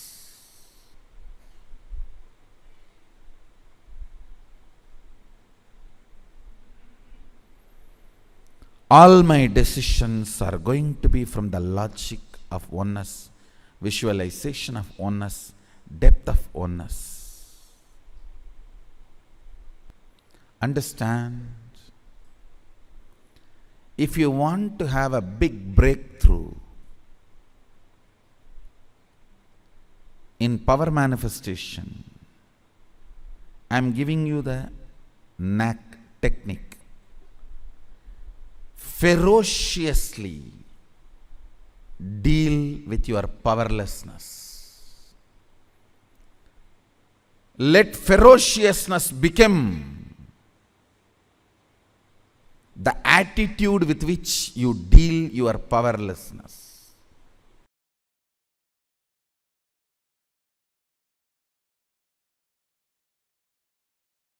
Understand?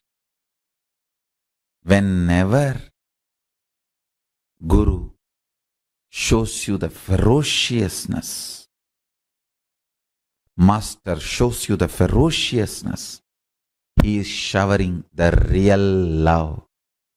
Don't think Adi Guru, the great Master Dakshinamurti and Kala Bhairava, all the ferocious forms of Paramashiva, like Kalantaka, all the ferocious forms, and Adi Guru Dakshinamurti, all of them came from the same face, south face Agora. Don't think it is coincidence. Adi Guru Dakshinamurti and Kala Bhairava, all of them came from the same face, Agora, south face. It's not coincidence. Ferociousness is a straight, intimate, raw, integrated way Guru deals you, handles you.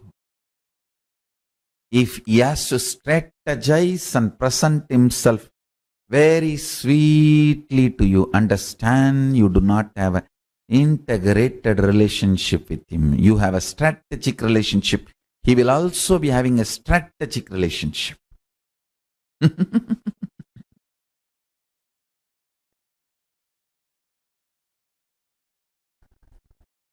Ferociousness is Paramashiva dealing you with his own hands, with his empty hands, bare hands. He will never kill you.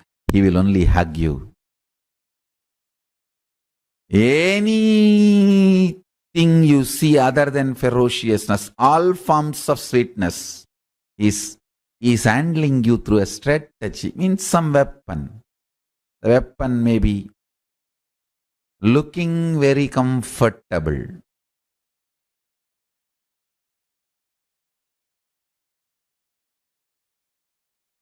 but not good for you in long term. Ferociousness, straightforwardness is the best integrated, intimate relationship with Guru. Understand, my love is lubrication for your machine. My ferociousness is energy, fuel, power for your machine. Any machine can run without lubrication, but it cannot run without power, energy. My ferociousness is as important as power is needed for the machine to run. My love is lubrication, optional, which is not compulsion. Don't even expect lubrication.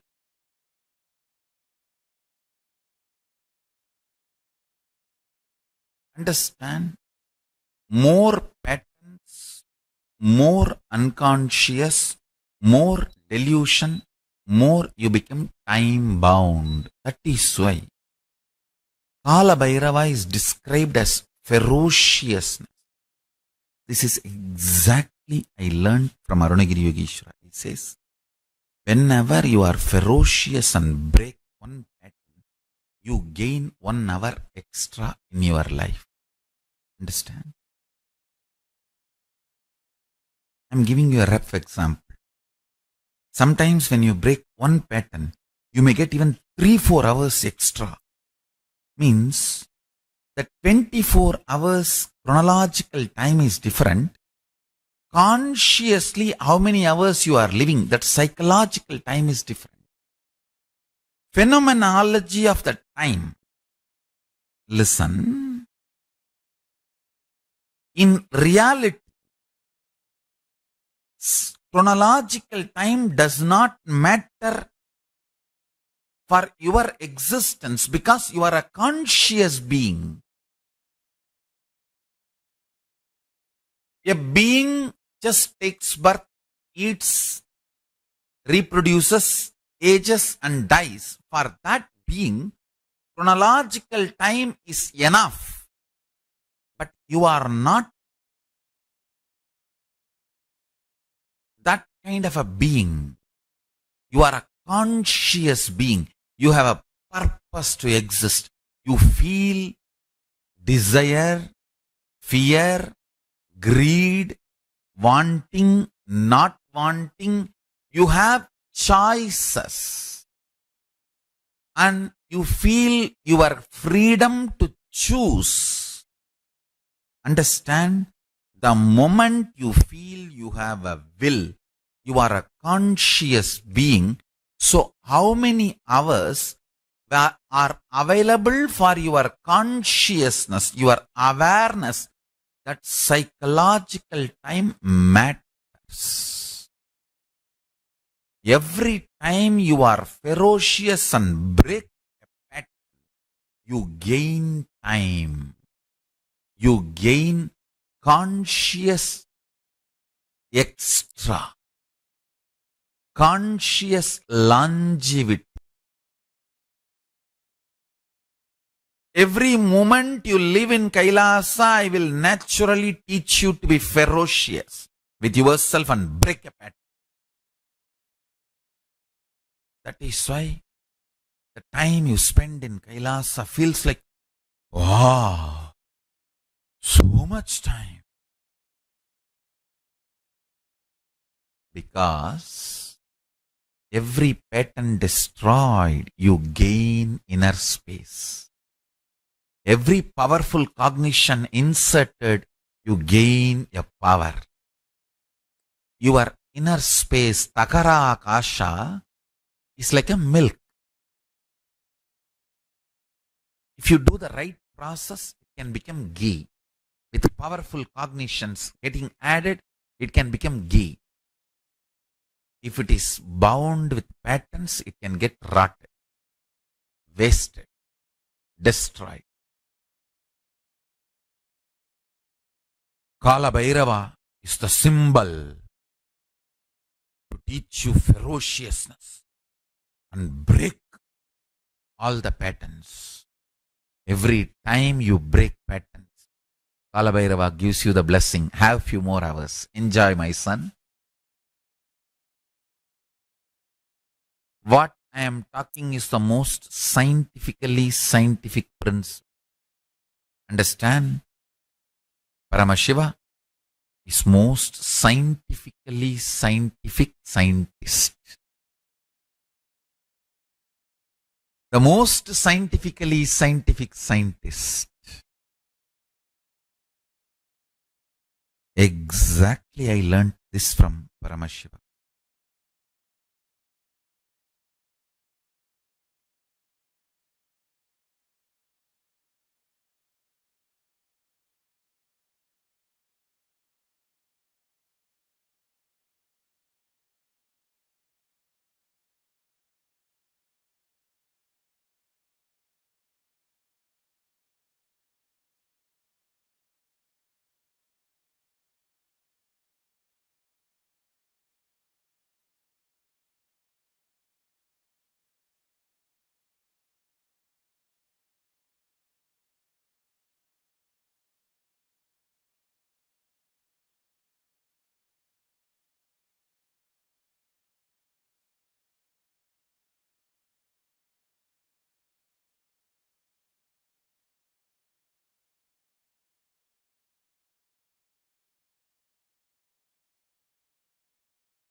So this is the very initiation all of you are going to be receiving today.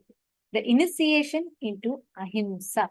Being ferocious with yourself inside and being compassionate and loving outside. Actually, today, whatever we learned, right, last few days, Swamiji has been revealing in the satsangs. Whatever Swamiji revealed in the satsang in the last few days is what we're all experiencing, experientially understanding and learning about now. The whole aspect, how each aspect, how Swamiji is building step by step by step by step and literally showering us with that initiation. Today, all of us are going to be receiving the initiation into ahimsa. Initiation into experiencing that space of pure non-violence.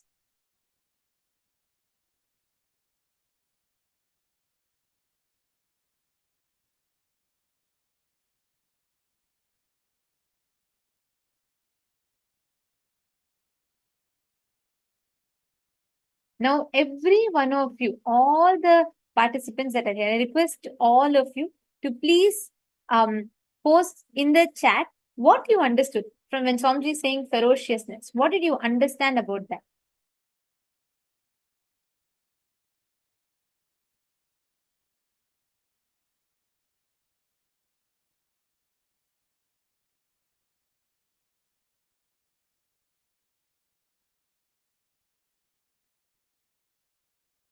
See, understand this very powerful initiation that we are going to be receiving today. Can I request all the participants to kindly come in front of the camera and settle down? See, understand all of us are really, really blessed because we are going to be receiving a very powerful initiation from Swamiji as Bhagavan Sarabheshwara Simhagna Murthy. He is the most ferocious form. Actually, he is really he's a ferocious form, but from absolute non-violence. Ahimsa is his fundamental core, but so ferocious. Even though they sound very paradoxical to each other, he is embodiment of both together. He's ferocious, but the core is absolute compassion, extreme love. From that extreme love, he's so ferocious. See, understand. If you see the life of Swamiji, right? The way how Swamiji operates, you will see absolute love and ahimsa, non-violence from his very core. From his very core, it's absolute non-violence. Like literally, the way how Swamiji operates, right? See, in 2003, 2002, 2003 or 2004, that period, when Swamiji started the Annadan services, that it was just starting. See, Swamiji started his mission in 2000 and it started in Erode, in Avattipalayam. It started. And from there, it started growing just from the sheer hard work and that absolute tyaga that Swamiji has. What it means, what does that even mean? See, we all know, if you start a business or you start something, you will first try to stabilize yourself. You will try to get on your feet first, try to get everything settled. Only then, after you maybe when you grow bigger in a larger scale, then you may think a little about helping others. But from the very beginning, the context from which Swamiji started his mission itself was only to shower his love on humanity. Like if you see the early days, right? 2003, when Swamiji started the Annadan at that time, how Swamiji used to go to the kitchen, personally micromanage how many dishes are being served, what is the taste of the food.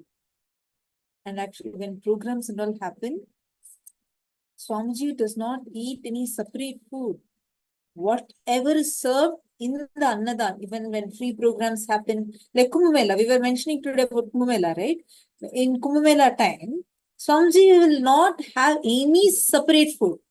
The same food that is served as free food, as a Annadan. What food is served in Annadan, that is the same, exact same food even Swamiji will eat.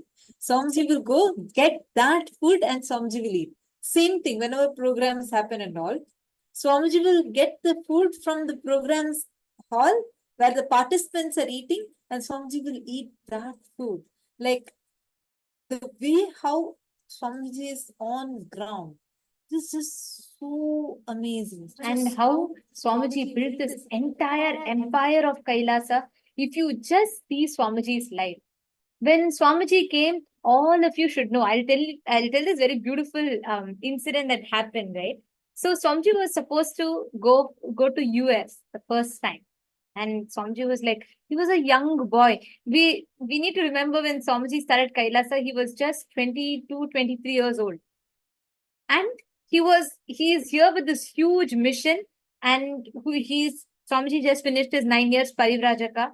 And he has come with this huge vision of creating his own nation. That's what Swamiji started with, right? Establishing Kailasa, establishing a Hindu nation. And the way Swamiji worked for it, it was not something that came simply overnight. No. Swamiji worked on ground for it. I'll tell you all one simple incident, okay? When Swamiji used to travel in earlier days, there was one person who used to go with Swamiji. He's a very senior devotee and he's quite old also. So he had some spinal cord issue, so he could not carry the luggage. Okay. So Swamiji and only that one devotee is going to travel, and the devotee is going to just take care, just to be there with Swamiji in case anything is needed. And you all should know, Swamiji used to carry Swamiji's suitcase. Swamiji used to carry the devotee's suitcase. Both Swamiji used to take the luggage because the devotee used to have the spinal cord issue. He could not lift. He was quite old, like he was not able to do. Swamiji used to carry all of the luggages. Swamiji used to take the luggage and he used to carry, check in, check out, everything. Every aspect. Swamiji was like on ground. Yesterday, Swamiji was sharing, right, how Swamiji used to put the dye in the clothes, right from what actually one of the sannyasis had shared earlier when initial time, 2005, 2003, 2004 time. Every morning, Swamiji will wake up first in the whole Adinam. He will wake up first. He will go and knock on all the sannyasis' rooms and wake everyone up for yoga. They all will say Swamiji will walk with the walking stick, right? So he'll take a walking stick, he'll carry it, and then